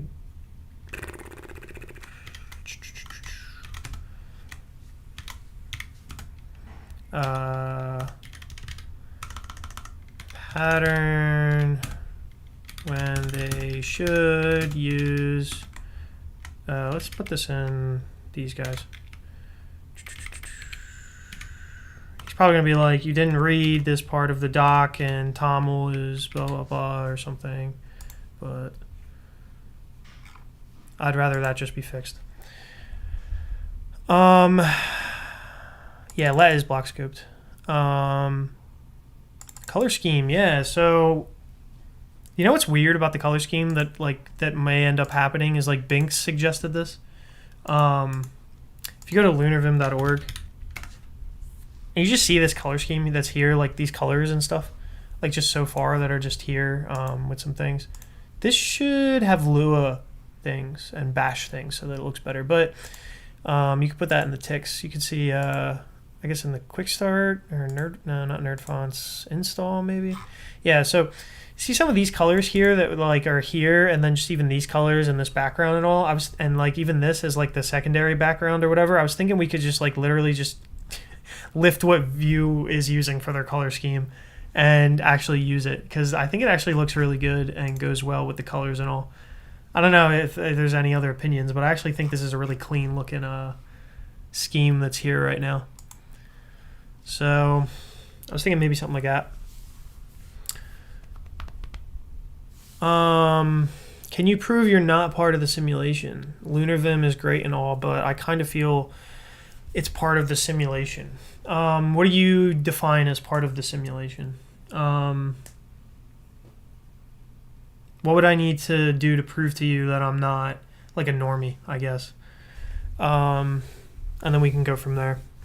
The timeout length at 100 screws some things up. For the life of me, I cannot get NVim comment blocks to work when it's at 100. I think that's interesting, because if you go into, I'll go here. That's the first thing that came up. Like if you go into here and we do G and then CC like that, like we can do that. And then like I don't see a problem there. And then like because we have which key, which just stops everything. And now if we do this and do GC, like it's not, timeout len doesn't, I'll wait forever and then I'll press C and then it'll just work. So I don't know. I don't see it as that big of a problem. Has anyone tried to install the tree sitter Vue syntax highlighting? It's not working for me. I don't know enough about Vue or do enough Vue development to have an answer for that.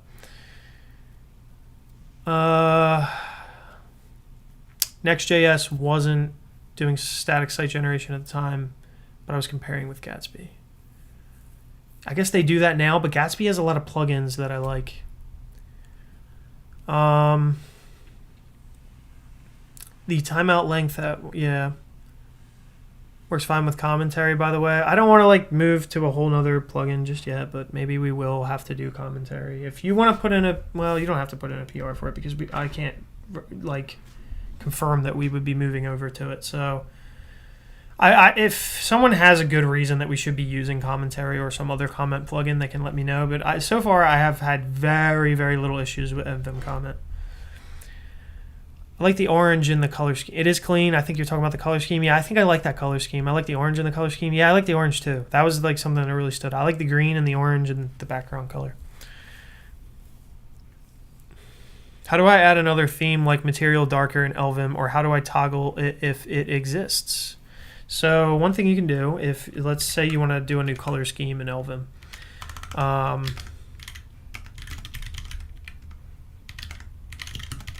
you'll go open lv-config and you'll just change the color scheme here. If you want to see what color schemes you have available, I think you can actually do something like color scheme. Well, it'll tell you the color scheme that you have. The way that I would search for them is to do S and then C and then just like kind of look through these color schemes. I thought that, you know what, we have another binding. Search, and then if we do color scheme with preview, yeah, you can kind of pick which one you want.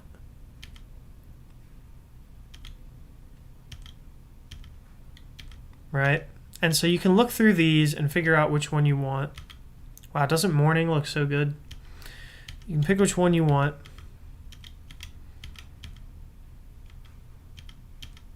Some of mine don't go back on for some reason, and I think it's because they're Lua based or something. Well, maybe not because they're Lua based. It's just something how we're doing it.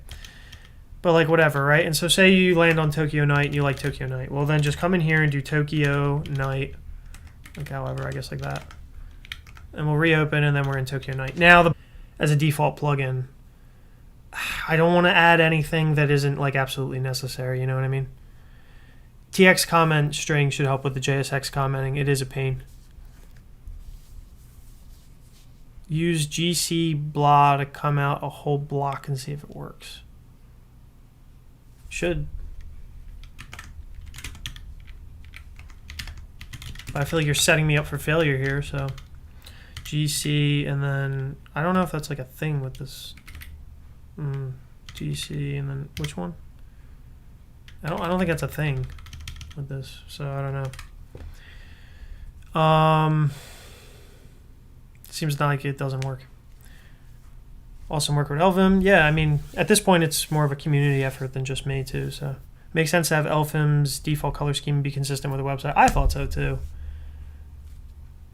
Cannot use tab to navigate inside Telescope anymore. I use Control J and K, but again, you can map your own keys and stuff now. The config's not going to change, so you can feel free to, it'll stay there and be like that. Thanks, I found it on a previous release, but I couldn't find the shortcut. Okay. All right. I'm sure people from the master world are going to think that they can just pull master in their mvim config. It's going to break everything, and they're going to be like, how come this doesn't work? And that's going to be fun to deal with. How to get the... I feel like that one's more up to date. How to get the color scheme preview again. So if you just do space S and then P, it'll pull it up. If you want to see how we're doing that, well, let's go here, local LunarVim.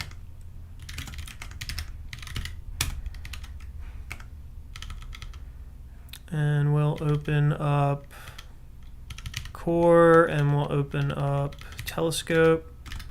And if we look at P here, there's be something about it.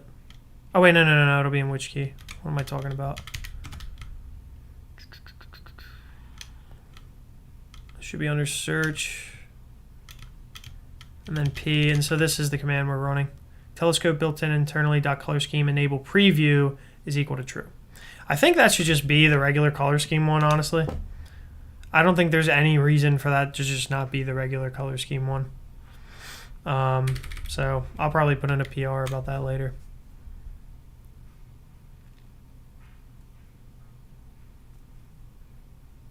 Stream dropping a bit.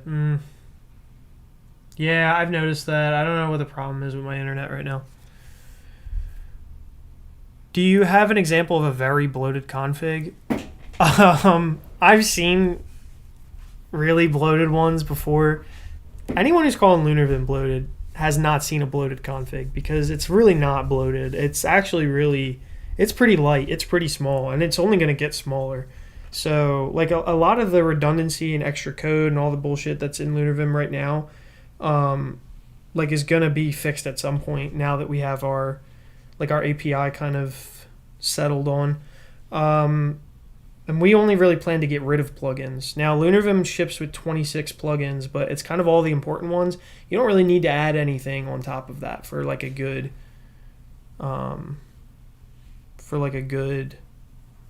IDE experience, in my opinion. 26 plugins is like the minimal I found for the full IDE experience, you know. Chat's gonna be busy tomorrow. Yeah, probably. Won't work when timeout len is at 100. Yeah, maybe I'm just missing something there. All right, we can change. Well, you can always change the timeout len for yourself. Just do vim.op.timeout len and then set it equal to whatever you want. ABC coding LVim, an example, bloated one, yeah.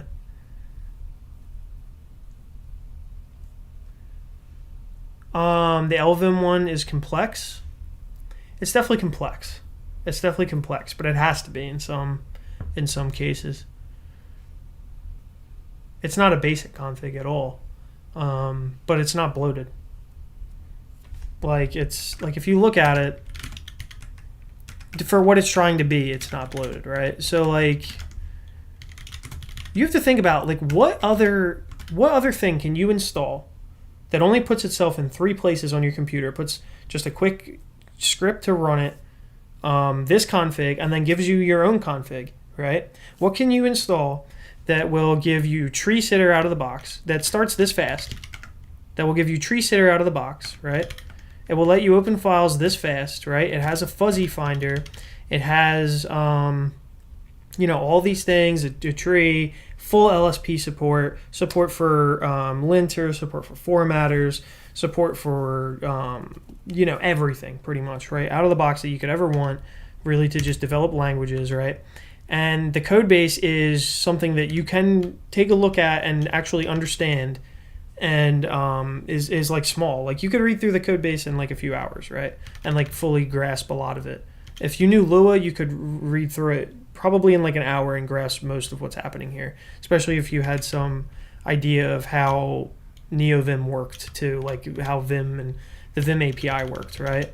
So like, here's the plugins. It's just a big list of plugins, right?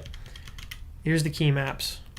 It's just like literally a bunch of key maps in a big list being passed into a function that just sets them. Like that's really all it is. Like you could just read this and just go, oh, okay, the mode, that's pretty much, there's not really much else going on. Like you just return default keys mode and then that's pretty much it, right? So, and then you just do utils, add key map normal mode, ops dot blah, blah, blah. And that's really, there's not really much like really going on here. It's just by mode and then the keys, right? So like visual mode, term mode, normal mode, insert mode, right? Default config here is just like a big object of languages for the most part, and then just some simple stuff at the top.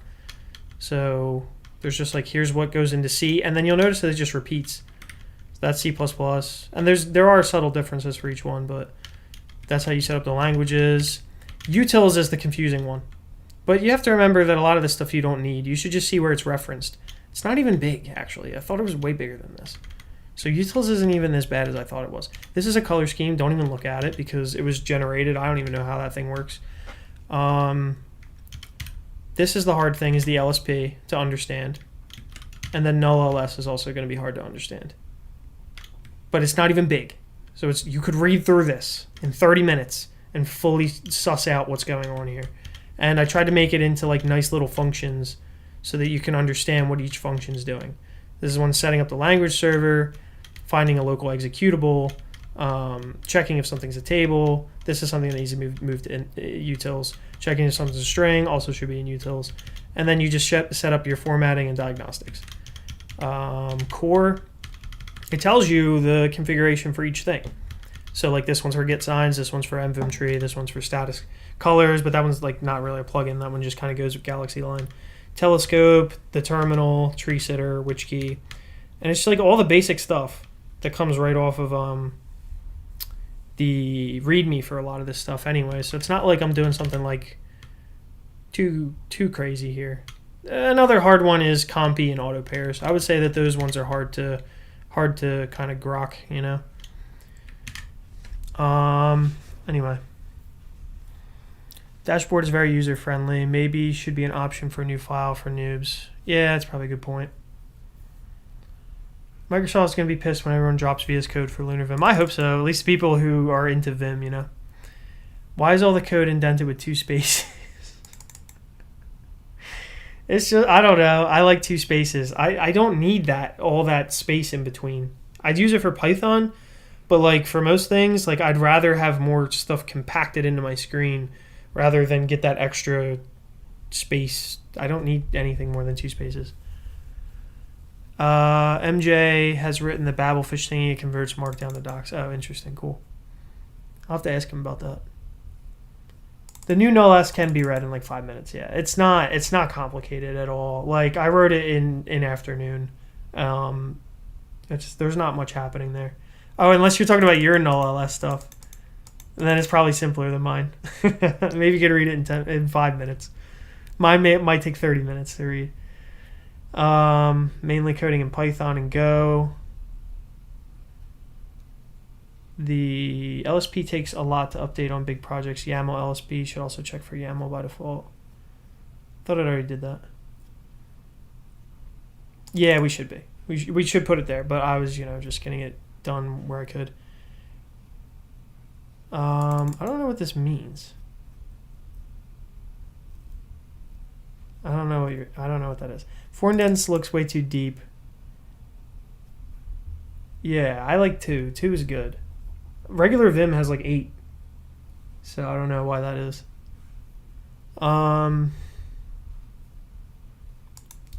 Let's see. So I think I'm going to do this color scheme. Maybe I'll do it tomorrow. I'll come in here and I'll just grab some of the colors out of this. And I'll write up a color scheme based on this. Just because I think it might actually be what I'm looking for. Linux kernel uses 8, does it really? I didn't know that. That's freaking savage, man. 8 spaces.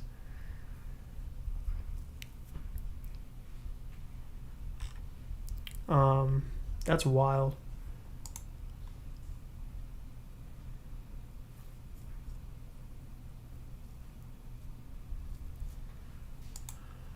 Why do I like spaces over tab? I don't even care about that. I don't know. That seems like such a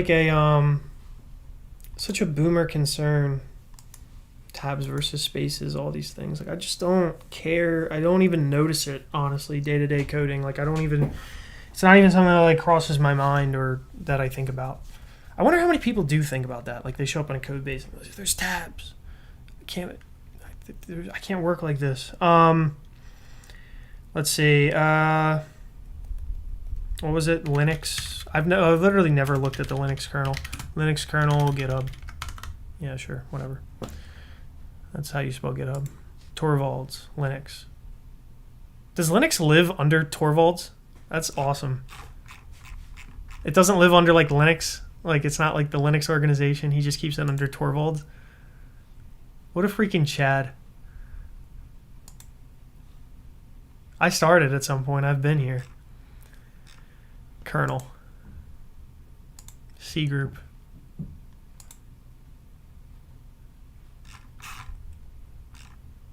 Oh, wow, it does.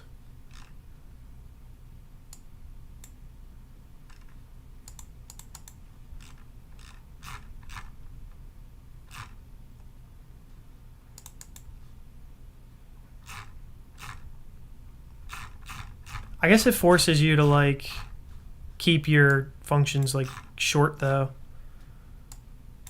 It just seems so, I don't know. I mean, it's pretty readable.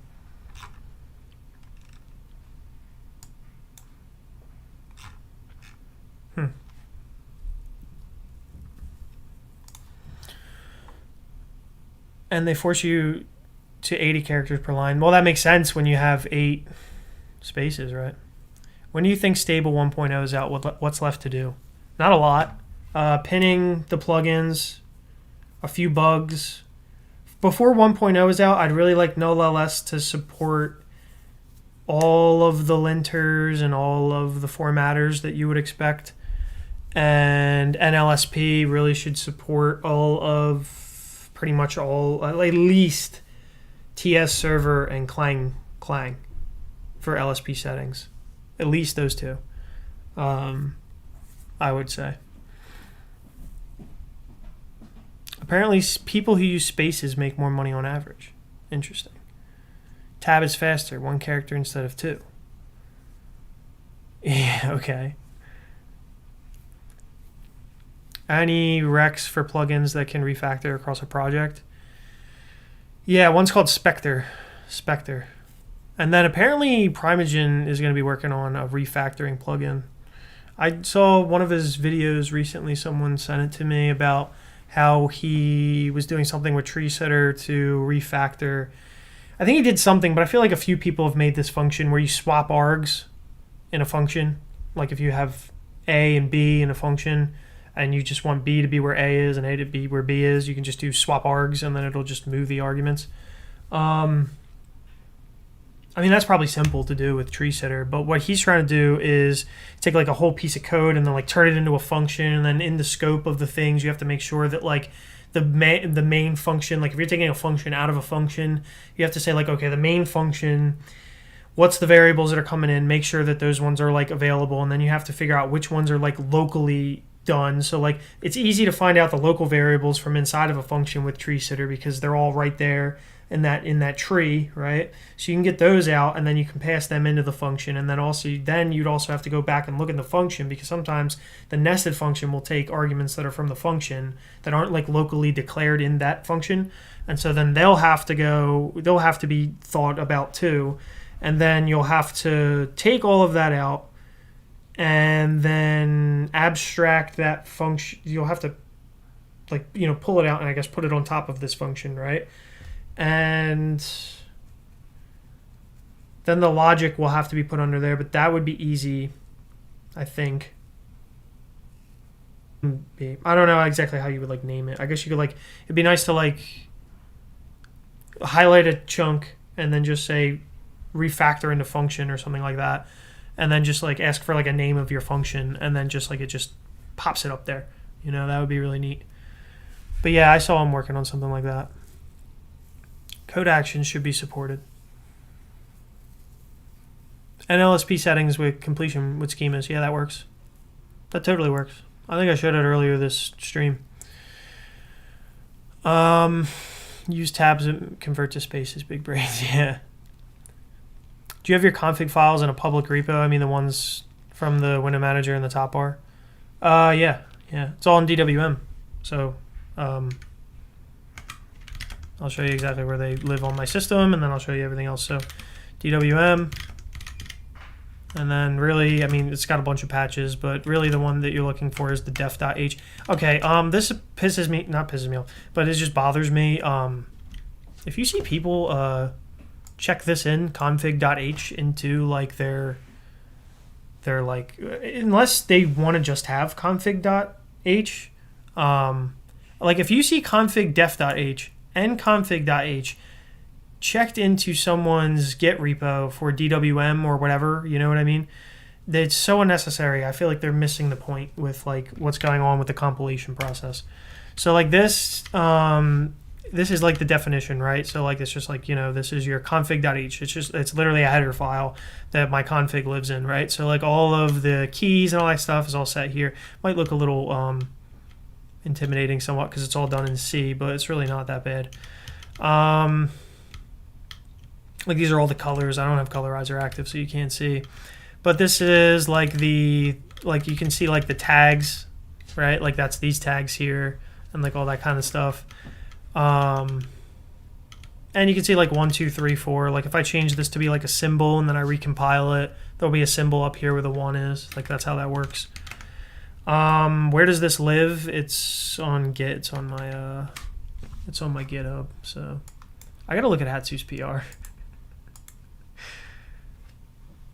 So right here, DWM. And ST's here too. The coolest thing, I always show this off, but this is the coolest thing about this. All right, now let's get back to, where's the chat? Where's the chat? There we go.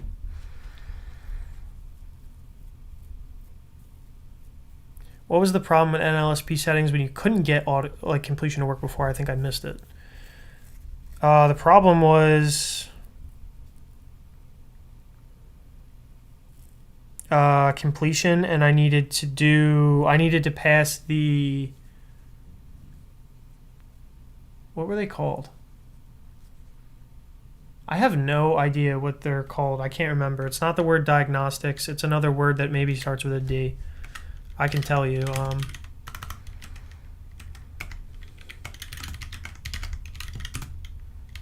I'm completely drawing a blank though. Capabilities. It doesn't start with a D. But yeah, I wasn't passing capabilities, and I needed to pass capabilities. And then basically what happens then is if I do something like if we do settings, it'll override, so I don't actually want to do that for Lua. But let's do, I'll show you again with Python, I guess. It's probably the easiest.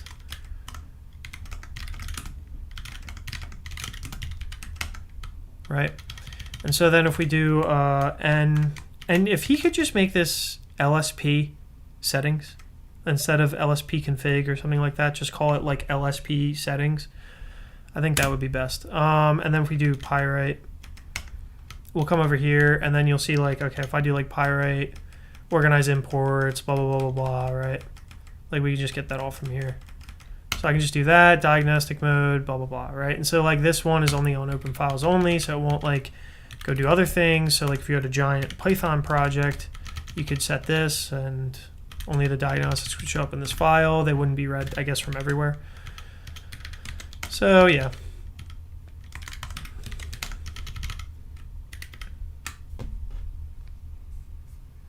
We can wrap it in LSP settings function. We should do that. We should do that. That's a good idea. Instead of messing with their API, we should just, yeah, you're right. You're right. You're right. ABZ's right about a lot of things. So let's see what else.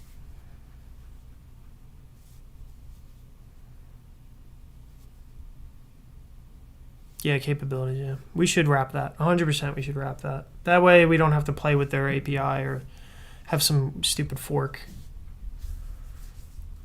Only reason I would fork it at this point and use our fork is just so that we can put more schemas, but I'm assuming that he'll eventually have all the schemas and people will keep on top of that once they realize how cool that plugin is. I think a lot of people won't get to that plugin though because there's so much to do before you get to the point where you're like, oh, I want to configure my LSP to actually work. You know, like you got to set up tree sitter, you got to set up completion, you got to set up the LSP itself. You set up like a million things, and then things break, and maybe you want snippets and this and that. There's so much work to get it to be like a normal IDE. So I can't imagine if someone wants to like use NeoVim as an IDE, like why not? Like why not use LunarVim at this point? You know.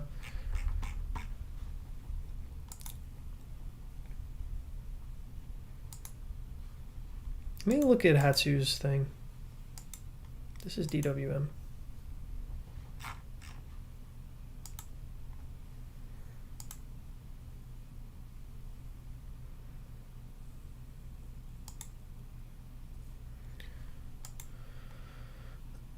All right. This is showing capabilities. So that's a function to get the language server capabilities. On init callback. Common init. Okay, everything needs to be changed to common init. What's on init?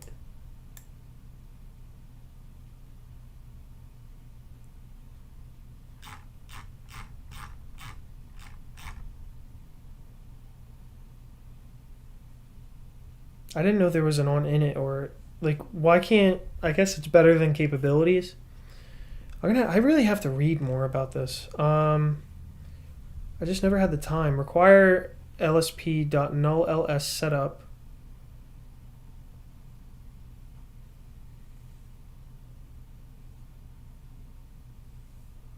Unable to format with LSP using null-ls instead. Well, sometimes you might just expect that. Like, I don't want the user to even know really that null-ls is a thing, kind of. Like, I just want them to, like, if they put black, that black just works. You know what I mean? Like, maybe if we could, like, hide this entirely. Let me test it out, though, because there are weird edge cases that I got working with null-ls that I had to do in a particular way. But before we merge this, we got to make sure that that will work.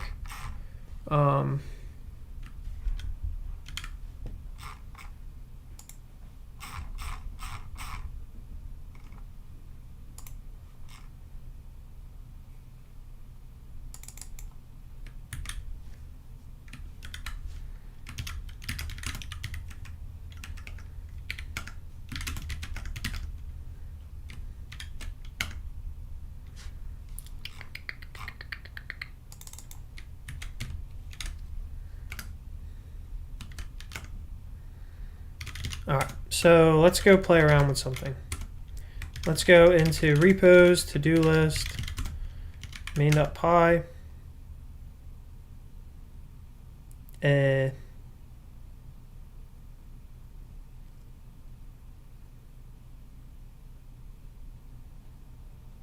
didn't like something.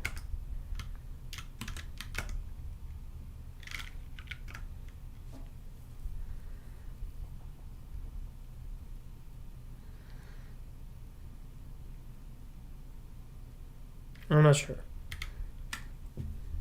On init seems interesting though. Why did you unlist? I'm going to unlist all of the live streams. LSP is so annoying to set up, I gave up on it. Well, that's what LunarVim's for, so you don't have to set it up anymore. You don't have to do anything but config it and install it, and it just works. No pain and no torture anymore. It just... I don't know why people even put themselves through all this shit. Like, without a community, I have no idea how you could write your own thing and have it, like, work really, really well.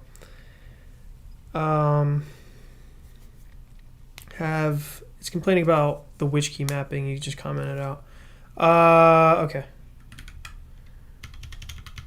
Let's go do that. Let's send this over to... Do we have an open workspace we can work on? Let's do it here.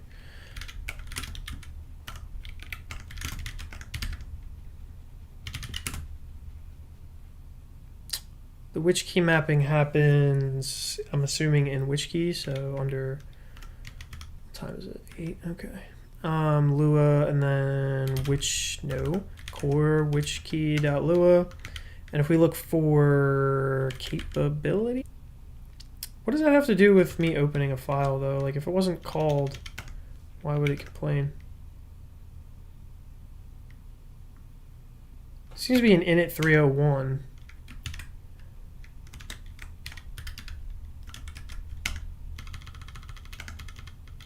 Core, no, LSP init.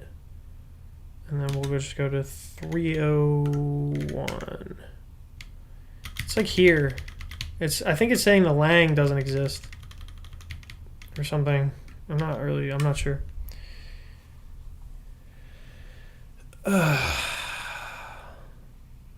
Who disliked the live stream? I don't know, man. I have haters, I guess. Yeah, I was trying all sorts of hacks before I found... Yeah, I definitely want to read up on that. Again, I'm going to be unlisting all of the live streams. You'll still be able to go to them. They're just going to be in a playlist. I just feel like it clutters up my channel too much. It made my channel kind of ugly. My channel used to be pretty. Have you tried the Vim extension? I already have that working, I think, as far as I know. I think I can use it in here. Yeah, see, I'm pressing K. I'm pressing J to go through the chat.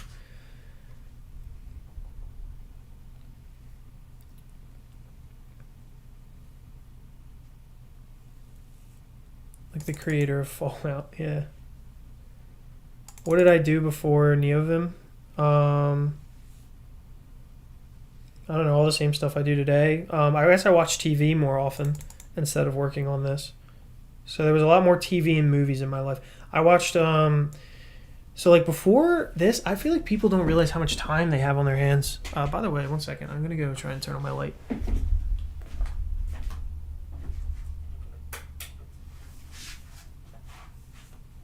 Okay. So I feel like people don't realize how much time they have on their hands. Like you, there's like too many people who,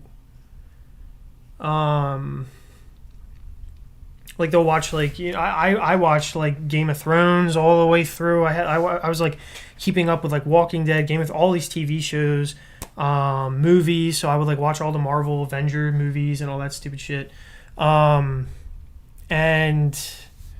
when I stopped doing that, I had a lot more time to do things that I wanted to do. So we will try to work for him. I'll take a look at it again in a minute, but I'm not really sure what the issue is. What was that Python code for? It's just a simple to-do list when I was learning Fast API. So I wanted to just write. I always write a to-do list whenever I'm learning like a new technology or like a web. Like I do back-end development, so if I'm learning a web technology, like if I was to learn Go, I would write a to-do list back-end in Go. You know, so I wanted to learn Fast API, and so I wrote it back-end. Have you looked at Markdown within NeoVim? I tired of it. It was okay. Felt like it was missing a bit.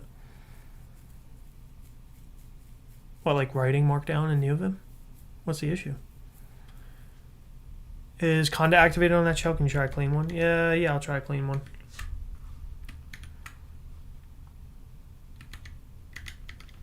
Where did I do this? It was on 8. Oh, no, it wasn't. Try Conda activate though. Give that a shot.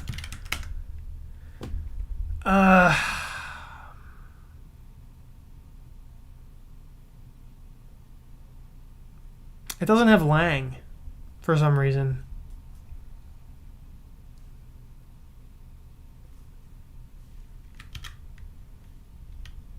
Like if we take a look at I'm gonna do this. So if we take a look at default config, like lang should be available. I mean, it seems to be available. So I'm not really sure. I don't know why it's complaining.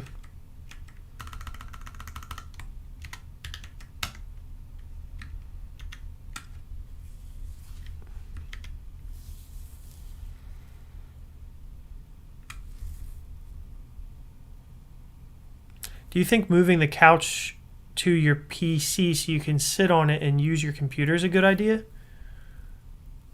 Like take that couch and no, because then I'd be like down. I'd be like down here because the couch is too low. I got a nice chair, so. I've tried GX. Could not open link under cursor. I think you need Sane GX as a plugin. Maybe. I don't know. To be fair, I didn't even know that was a thing. There's so much to know about Vim and NeoVim and all these things, right? It's like one of those things. It's really hard to like be an expert at it.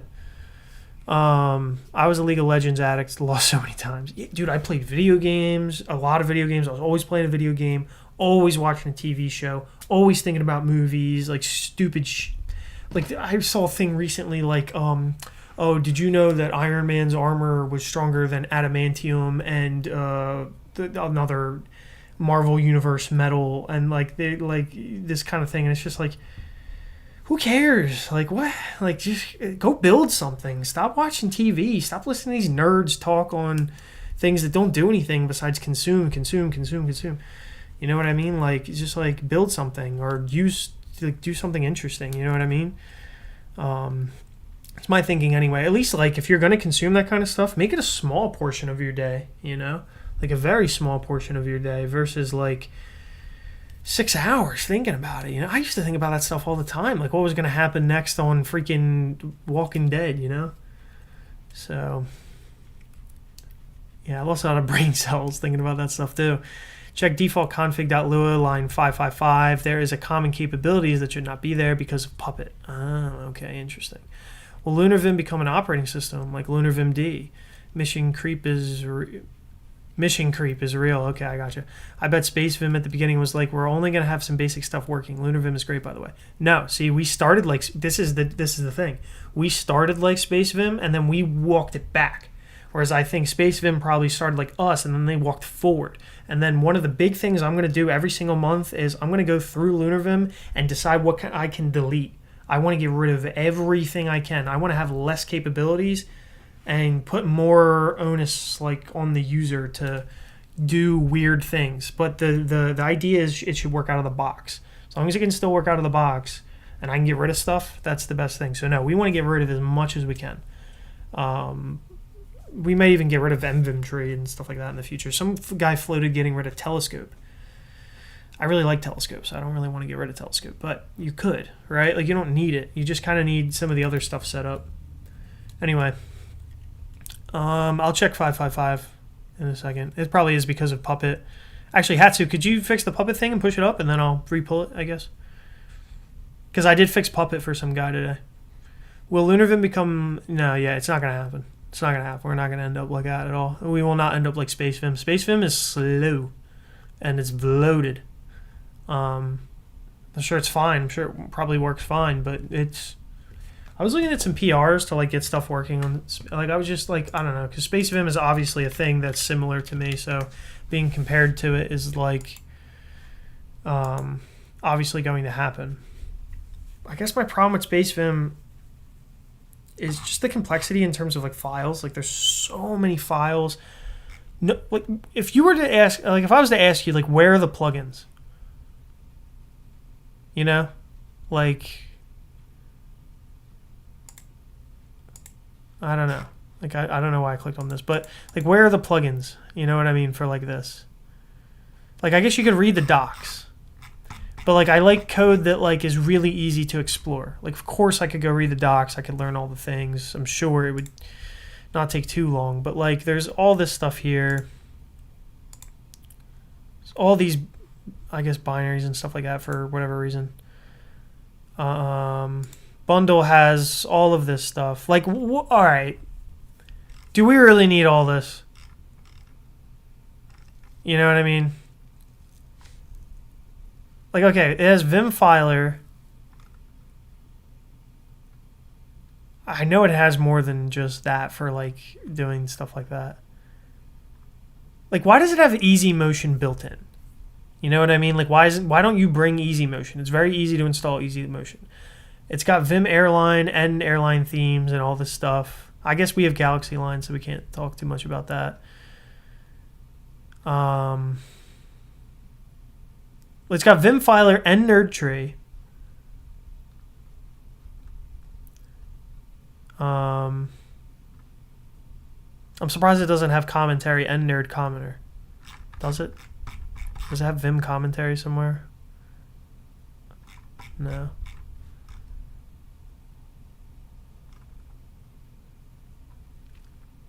Also, Ale is like, I don't know, and then DefX too. I'm pretty sure DefX is another like file drawer type thing. So I'm pretty sure that's at least 3 that I could find just right there. Also, it has.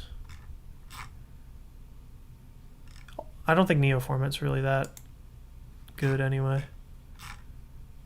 It's a lot of documentation. Wait, is this Neo format, like the whole plugin Neo format is like in here? Fork Neo format and then... Yeah, I don't know. I don't know about that.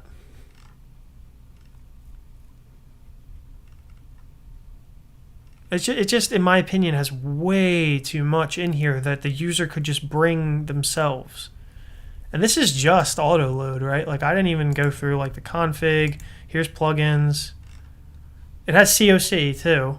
So why can't you just use COC Explorer? You know what I mean? It has Control P, DefX. I don't know really what dnight is or does. It has Deoplete too. I definitely saw another completion one in addition to that. For some reason, Groovebox is in here, but I just saw colors for SpaceVim, so why is Groovebox also in here? Neocomplete and Deoplete, right? Like, why? I just have Compy, right? I'm pretty sure I saw another thing that also does what Syntastic does.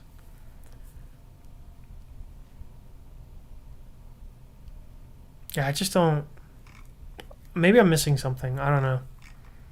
Like, as to why that many things need to be brought in. Did I come to Linux from Mac OS or Temple OS? I was a big fan. I used Temple OS. The first computer I ever got shipped with Temple OS, so basically I was just stuck with Temple OS forever because, you know, once you're in the Temple OS ecosystem, it's really hard to get out. And yeah, I think my first computer ever, I got a Dell Latitude and it shipped with Temple OS. How did I get on that rant about lsp-vim? Rebased and updated. Okay, I'll take a look. Maybe part of Markdown preview, I don't know, but it opens in browser. Okay. Do you read books? Sapiens, A Brief History of Humankind is amazing. Really gives you some hard perspective about everything. I don't know, dude. What is Sapiens? Is it some thing where, like, I was a monkey and then I turned into, or I was a fish and then I turned into a monkey? Luke Smith is right about a lot of things. Yeah, I might switch back to Temple OS, honestly. Temple OS hits different, yeah. But no, yeah, there's definitely bloat problems with space. I'm not trying to, like, call them out too much or whatever, or be, like, a bully or anything. I'm sure it works great. It's just... There's just so much. Fly grep. It must be hard to, like, keep up with this whole thing, though, too. Dark powered versus basic. What does dark powered mean?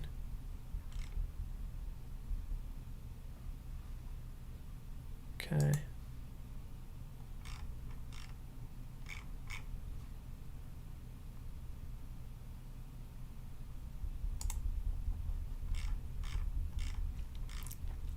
I guess it also has, it like pulls down all of the plugins with it. The nice thing about like Packer is that I just can pin them and just get the versions that I want of things, so I don't have to like manage it all myself. Because I'm pretty sure this is like literally pulling in like d-in.vim. Yeah. And like the last, I don't know. Seems like a lot of work to keep up with that thing. How much exercise did I do today? Well, really none today, but I used to run like 7 miles every day, and then I used to go to the gym every day too, but I haven't been to the gym in a while. What did he say? Oh, don't tell me what he said. The book Sapiens is not that good. All right. I'm afraid to know what Al said. I hate that I don't have like a transcript.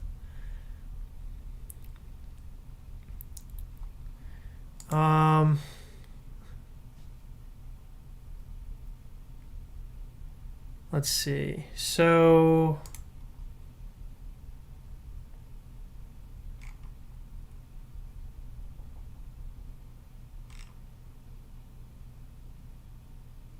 yeah, we need to look into Babelfish for this stuff for sure. Let me pull this stuff down.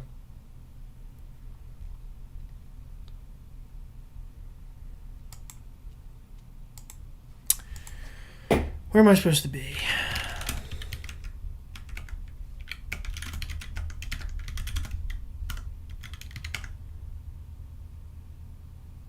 Can I not pull when it's...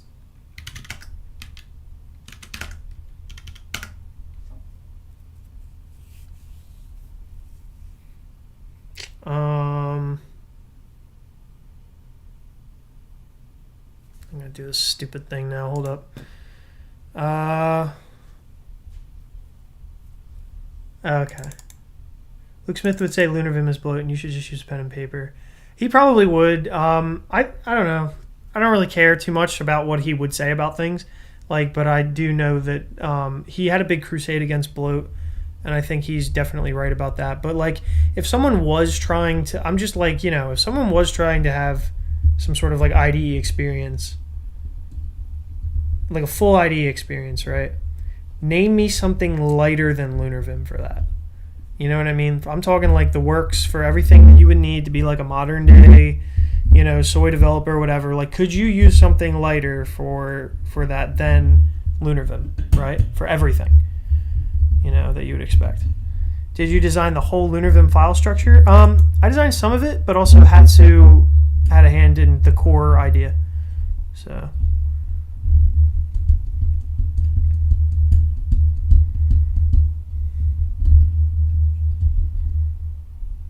Yeah, I'm going to do that. What IDEs have I used? Do you miss some features? I used IntelliJ for like a minute. VS Code, I used Atom a while ago. They're not really IDEs. There was a time when I used NetBeans, and when I used NetBeans for the first time, I immediately switched to vanilla Vim. He probably would say that it's bloat, but who cares really that much? Like, I'm not like, it's not at the end of the world for me to, you know, I don't know. Like, I wouldn't care that much. But I do think that on the whole, like totally separate from technology, just the idea of sometimes when a pendulum swings so far in one direction and everything is so incredibly bloated and doesn't have like a mission statement, and then just like nonsense is pulled down to like, you know what I mean? Like, it just becomes an absolute mess. Like, you get a guy like Luke who swings really far in the other direction and just basically says that everything is bloat and don't even use any of these tools, because using all of these tools will eventually just lead you into, you know, this place where everything becomes like, you know, as bad as it is over here. And it's really hard to like walk the line in the middle. I watched another guy, a video, I forget who it was, where he was like, basically like, don't ask yourself, when you're designing software or an API or something like that, come up with what you want it to do. And then every single time that you ask yourself, or you want to add a feature, or you want to do whatever, basically, ask yourself, what can we remove? And then this thing still feels like a full unit, still feels like a whole thing, right? That someone would want to use. And that's how you can make your software live for a very long time. If you just take things away from it, and it still be like at its core useful and good and compact and serves a purpose. And if you, instead of just piling on garbage, because I see that happen so often in software, and I have to keep my mouth shut a lot. So I kind of maybe bullied SpaceVim a little bit, but I think SpaceVim probably at its core is good, and what SpaceVim needs to do now is actually just remove a ton of shit. And then I think it would probably be a lot better if they would just go in there and just switch their mindset entirely and go, what can we get rid of? And SpaceVim is still SpaceVim. You know, like, what can we just toss out? That would be my thinking, at least. Let's see here. Do the whole thing again with this stuff and okay, here we go. Do I have to do some nonsense? Hold up. I feel like I want to like not screw this up. Let's just come back in here.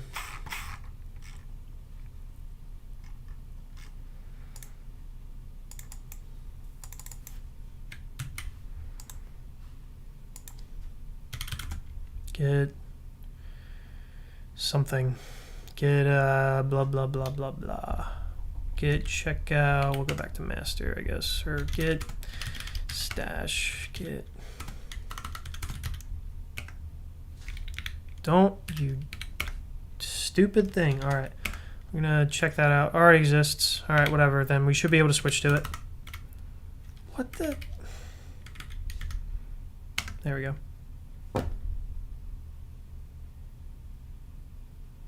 Why does it have... Okay, whatever. And then we'll do... I love Git. It just works as expected all the time. Okay, where...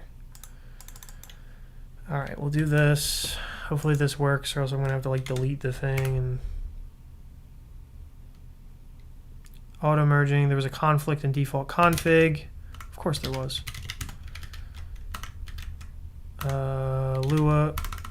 Lua default config. edited wait, there's something that's already open using it and taking a look at it. So where is that? I do not know. We got to close some things here. That's probably it, maybe. I don't know.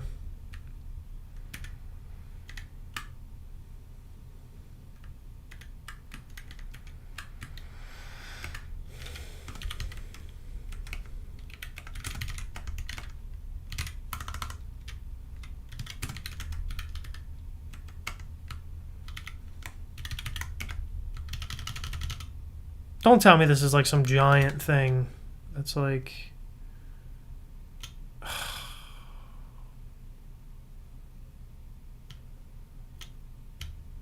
No, that's just another small one. Okay. I think. What line am I on? 5? No, it's going to be massive.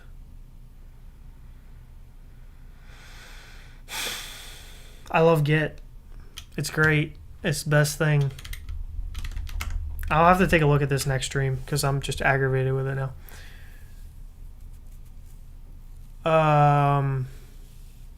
Not aggravated with the PR, just aggravated with Git. But,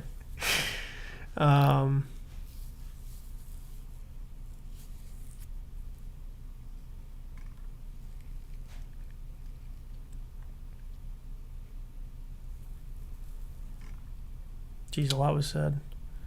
Too conservative with ideas, though. I don't know.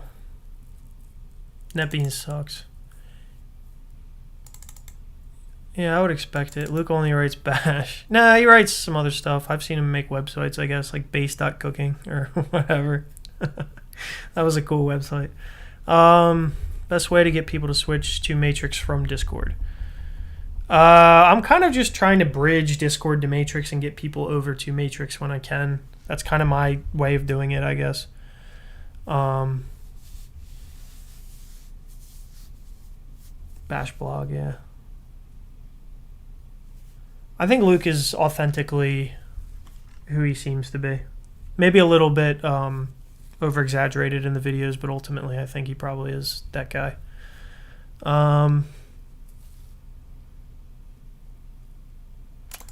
I think bridging them is fine. I think if you're on any chat and you think like you're anonymous, or you think like you're not being data collected and you don't like own the chat and it's not like hidden from everybody, then you're kind of lying to yourself. I think ultimately just exposing people to the fact, like me exposing 1,000 people to the fact that Matrix exists right now is the best thing I can do. You know what I mean? Like getting thousands of people to even just understand that Matrix is a thing is better than like getting 3 people to use it.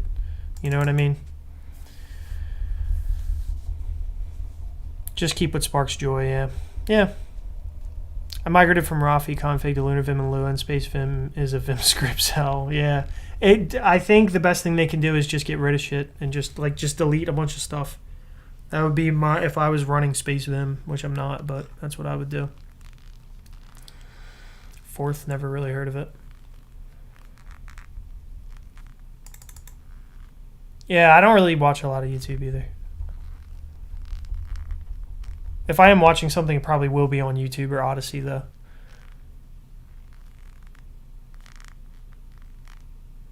I'll try the GitHub CLI in the future. I kind of don't want to try the GitHub CLI because, like, I don't know. Full DE or window manager? Well, obviously me.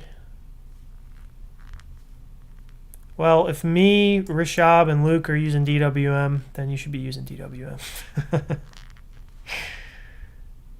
And look, even Max uses DWM with the Panda. I gotta get a Panda somewhere up here. I'm not even sure. I'm not convinced pandas are even real.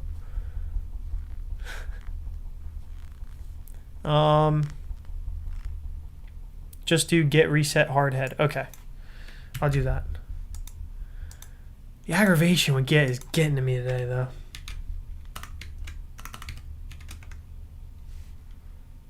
Did that work?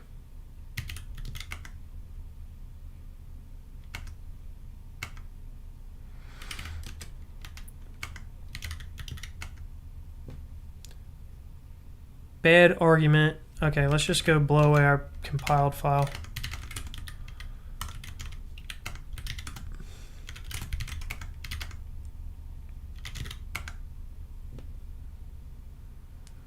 .555, okay. Let's go back to .local, share, we'll go into LVim, and then blah, blah, blah. Lua, this, 555, this. It's Puppet. Well, you know, here's what we can do. What's an easier way to do this? I can't even think of it. Oh, I could write a macro, but let me flex some macro skills, I guess, and then we'll do that, and then we will do, just make sure that we go back to the, oh, that's the beginning of that. What we want to do is, I think it's 0, yeah. And is that enough? At Q?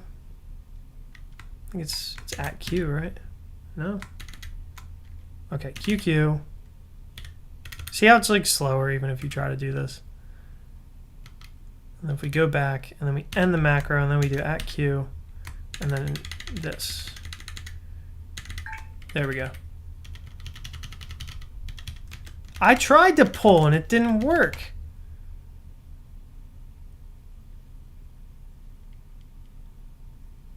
I tried that.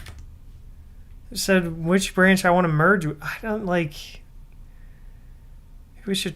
Okay, here we go. We need this. I think. But it doesn't matter because I just did that stupid thing and so we're fine. So now if we do packer, compile. There we go. All right. The one from GitHub. Yeah, I tried. I'm telling you, I tried that and it didn't. This guy. Null-ls, bad argument, number 1 to pairs. Table expected, got a string.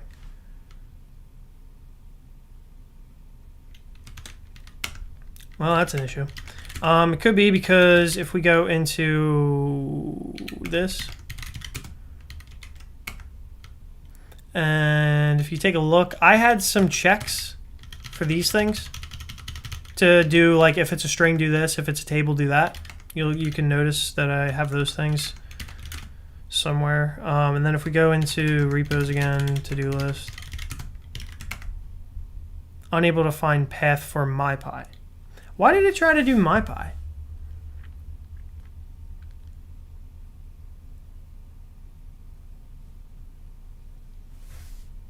Oh, I know why.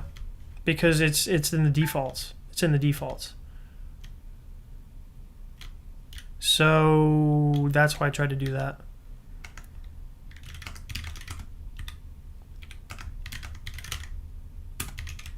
So I bet if we just did, that should be fine. And then if we did linters, see, I made it in such a way that like you could pass a string or a table.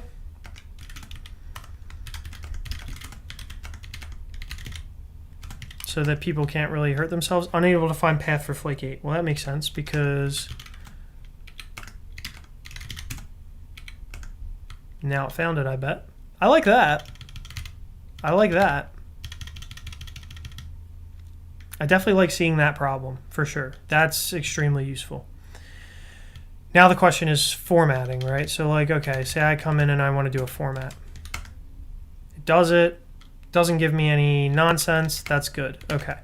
So now let's say I go into a more difficult scenario, and I open up this, and I save. Nothing happens. If I do this and I save, I don't see anything, but that's fine because we need to install Prettier probably. So npm I save dev Prettier. Okay. Is that a thing you can install?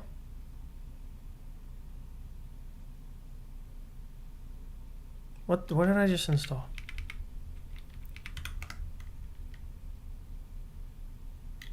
Okay, whatever. Save.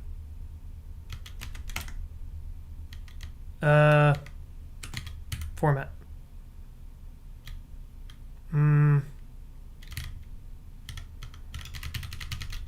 Maybe it's because that it doesn't have that thing. Okay, that worked. I guess just this Prettier doesn't have rules for that.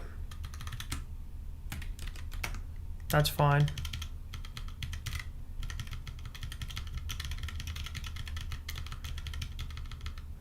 What should I see?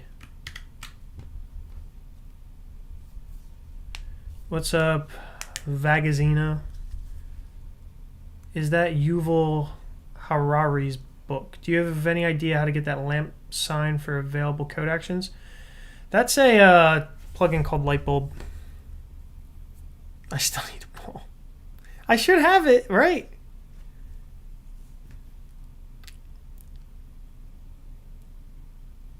Oh, it would mess with an LSP, okay. Yeah, I see how it's a warning. I like that. Remove vslint and try. Okay. Yeah, I figured like we don't need your newest thing to like test out like the capability of what it's trying to do. All right, so now if we do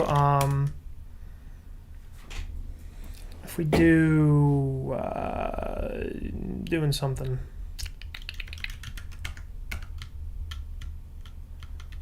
Vslint. Wish I could just comment them out. Package.json should be package.yaml. I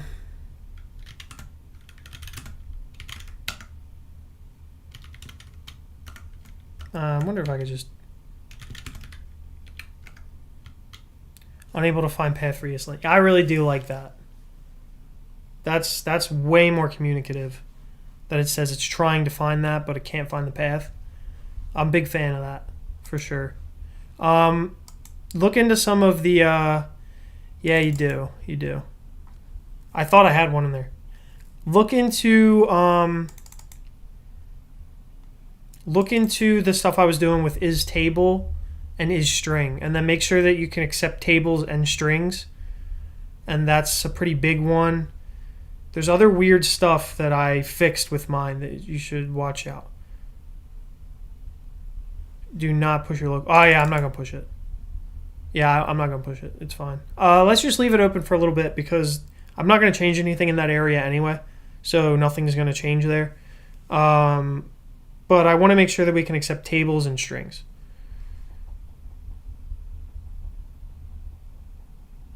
Yeah, I guess I could do that too. 5IQ. I never do counts for some reason. Just nothing goes in my head. Git is comfy except, yeah, when I'm trying to do like the normal 5 to 6 things in Git, it's comfy. But yeah, then it can become painful. All the Bitcoin OP codes are written in Forth. It's an old stack-based language. Really? Bitcoin OP. Okay, yeah. Interesting. I hope everyone in chat has Bitcoin. If you don't, I don't know what you're doing. Do you like to watch YouTube? If so, what are your favorite YouTubers? I rarely do watch YouTube. Who are my favorite YouTubers? I don't know. I don't know if I have a favorite YouTuber. I don't think I'll ever learn Forth. Yeah. See, it's weird things like that. I'll keep this in mind. Love the warning. I think I said that.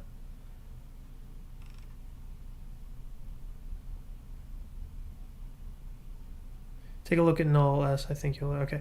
Should be able to not... Because it's looping through them as a table. I think it should be able to... Yeah, but we want to do something where we loop through them as a table if a table is provided. But what if someone just puts a string and they like... You could put like a table that says like flake 8. And then what if someone just puts flake 8 because they're, you know, they don't know how to read? I feel like it should just fix that. And just handle that. NeoVim, NVim, NeoVim, LVim, LeoVim. Yeah, it's kind of funny. But why not just... The N doesn't imply EO. You know what I mean? Like, just like the L doesn't imply EO either.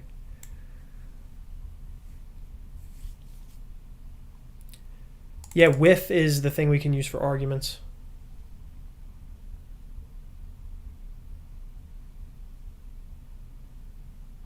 Well, I usually just do the thing where I just pull the two things down at the bottom, but I guess maybe there's more than that. But no, Nelson is rebuilt. Hatsu is Kylo. Because everybody likes to change their names on me. The only one who doesn't is ABZ. Alright. Tomorrow's stream, we will do maybe the rest of this PR. And we'll also, because it's already been 2 hours and 30-something minutes, and I've just been rambling about nonsense for most of this. But we did merge to master, so that's good. Let's see if we got any people who noticed it. 2 people have noticed this. So that's good. That means that a lot of people are not freaking out right now about it. Why are they weird? They're not weird. What's weird about it? Camera is surprising as they do not change positions in the visible list of swap. What? Yeah, control and yeah, previous and next. Well, you can always change them. You can always change them if you don't like the default bindings. I think Control J and K should move up and down. I think Control N and P should go through history. That's what I think. But you can always swap them out.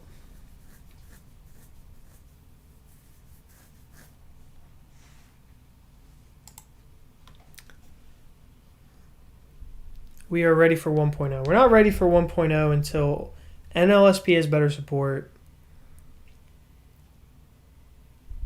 A mini celebration PR, by the way. Check out the new one for Galaxy Line. All right. I'll check that one out. If it's a mini PR.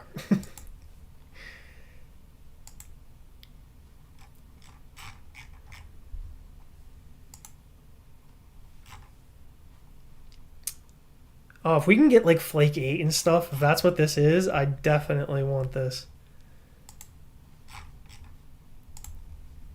All right, hold up.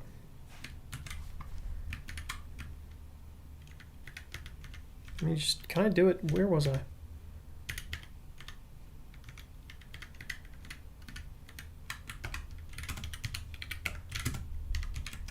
And we will come back to this. I really like the fact that it gives you a warning message there. I like that it doesn't just swallow that. So that's really nice. I definitely plan to keep that and use your branch for sure. Let's try this Galaxy Line thing out.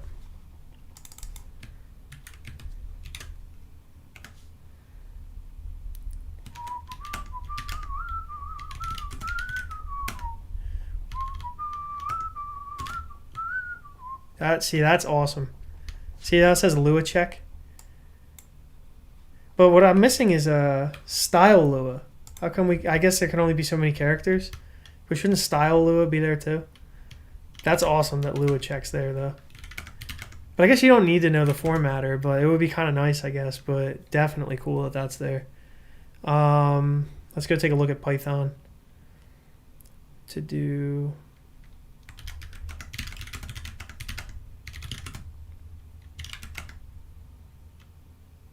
Oh, we might have Pyrite active because couldn't find it. See, like that's a thing where your other PR would be very useful. Look at that, Flake 8 and Pyrite. That's really cool. I don't see any like errors. I mean, who knows if like other errors could show up in the future, but let's swap between a different file type and then come back. Seems to just work.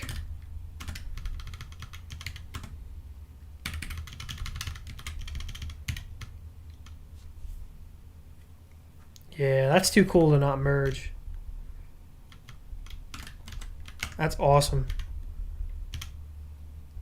See, small things like that. Small things like that. I do want your PR. I want your PR merged for the other thing too, for null-ls. Just tiny little tweaks that we have to do there. But that other thing is super useful. Yeah, this is cool. I'm tempted to just merge this right now. Is there anything you need to do before I get this merged, or do you think it's ready?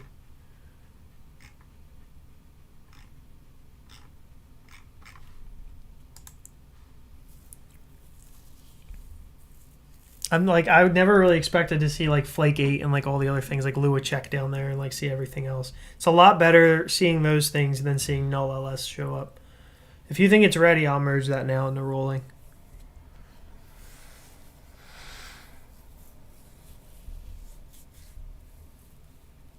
And then I'm done with the stream. And if you don't say anything, I'm still merging it in. So you got about like 2 minutes. I'm going to show some of the stuff that where you can find me. And then we're going to see if Hatsu answers. And then if he doesn't, I'm just going to merge that. So website, chris@machine.com. Check it out. It's got all the links to all the things. Check out my Odyssey page. Twitter. I'm on Twitter. Yeah. Post things sometimes. LunarVim.org. It's actually starting to become a thing. So this is slow for some reason for me getting there. 1 second. I don't know why that was so slow. But yeah, configuration, key bindings, all these things, languages, there's going to be stuff for that. Big plugins list is going to show you how to do all the plugins in the future. So keep an eye on it. Developers, community, sponsors, reach out if you're a sponsor and you want to be here, let me know. You can support me over on Patreon. I don't know. We got new patrons. I don't know who they are yet, but again, reach out and you can be on the sponsors page on lunarvim.org. You can follow me over on Twitch, and that's where I'm streaming right now too. Obviously, LunarVim over on my GitHub. Check it out. There's stuff here. This is eventually going to be in the organization, so you can also go to me here. And you can actually sponsor me here too, or you can go over to LunarVim and you can see where LunarVim's new home is going to be, probably within at least the next 2 weeks. Yeah, so let's see if Hatsu says anything. I think it's ready. People can vote about adding formatters there, but I don't think it's needed. You basically add another line, that's it. You don't think it's needed.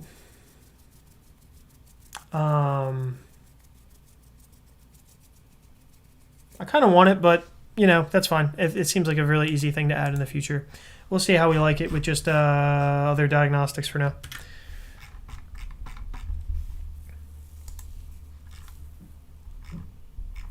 Resolve null-ls tag. Yep, let's do that. This is one of the coolest PRs I've merged. I don't know why I'm much more excited about this one than so many other PRs that do way bigger things, but this one's just cool. It makes things feel more official, Lower the brightness, yeah. All right. Anyway, I'm getting out of here. I'll see you guys in the next stream. I'll probably be streaming tomorrow. We'll probably be talking about color schemes. We'll probably be working on the website. We'll probably be looking at Hatsu's null-ls PR. Hatsu, if you could make it so that it checks if it's a string first and also a table, and then still works for strings and doesn't break for strings and tables, both can be active, that would be good. But yeah, I'll see you guys in tomorrow's stream, and good night.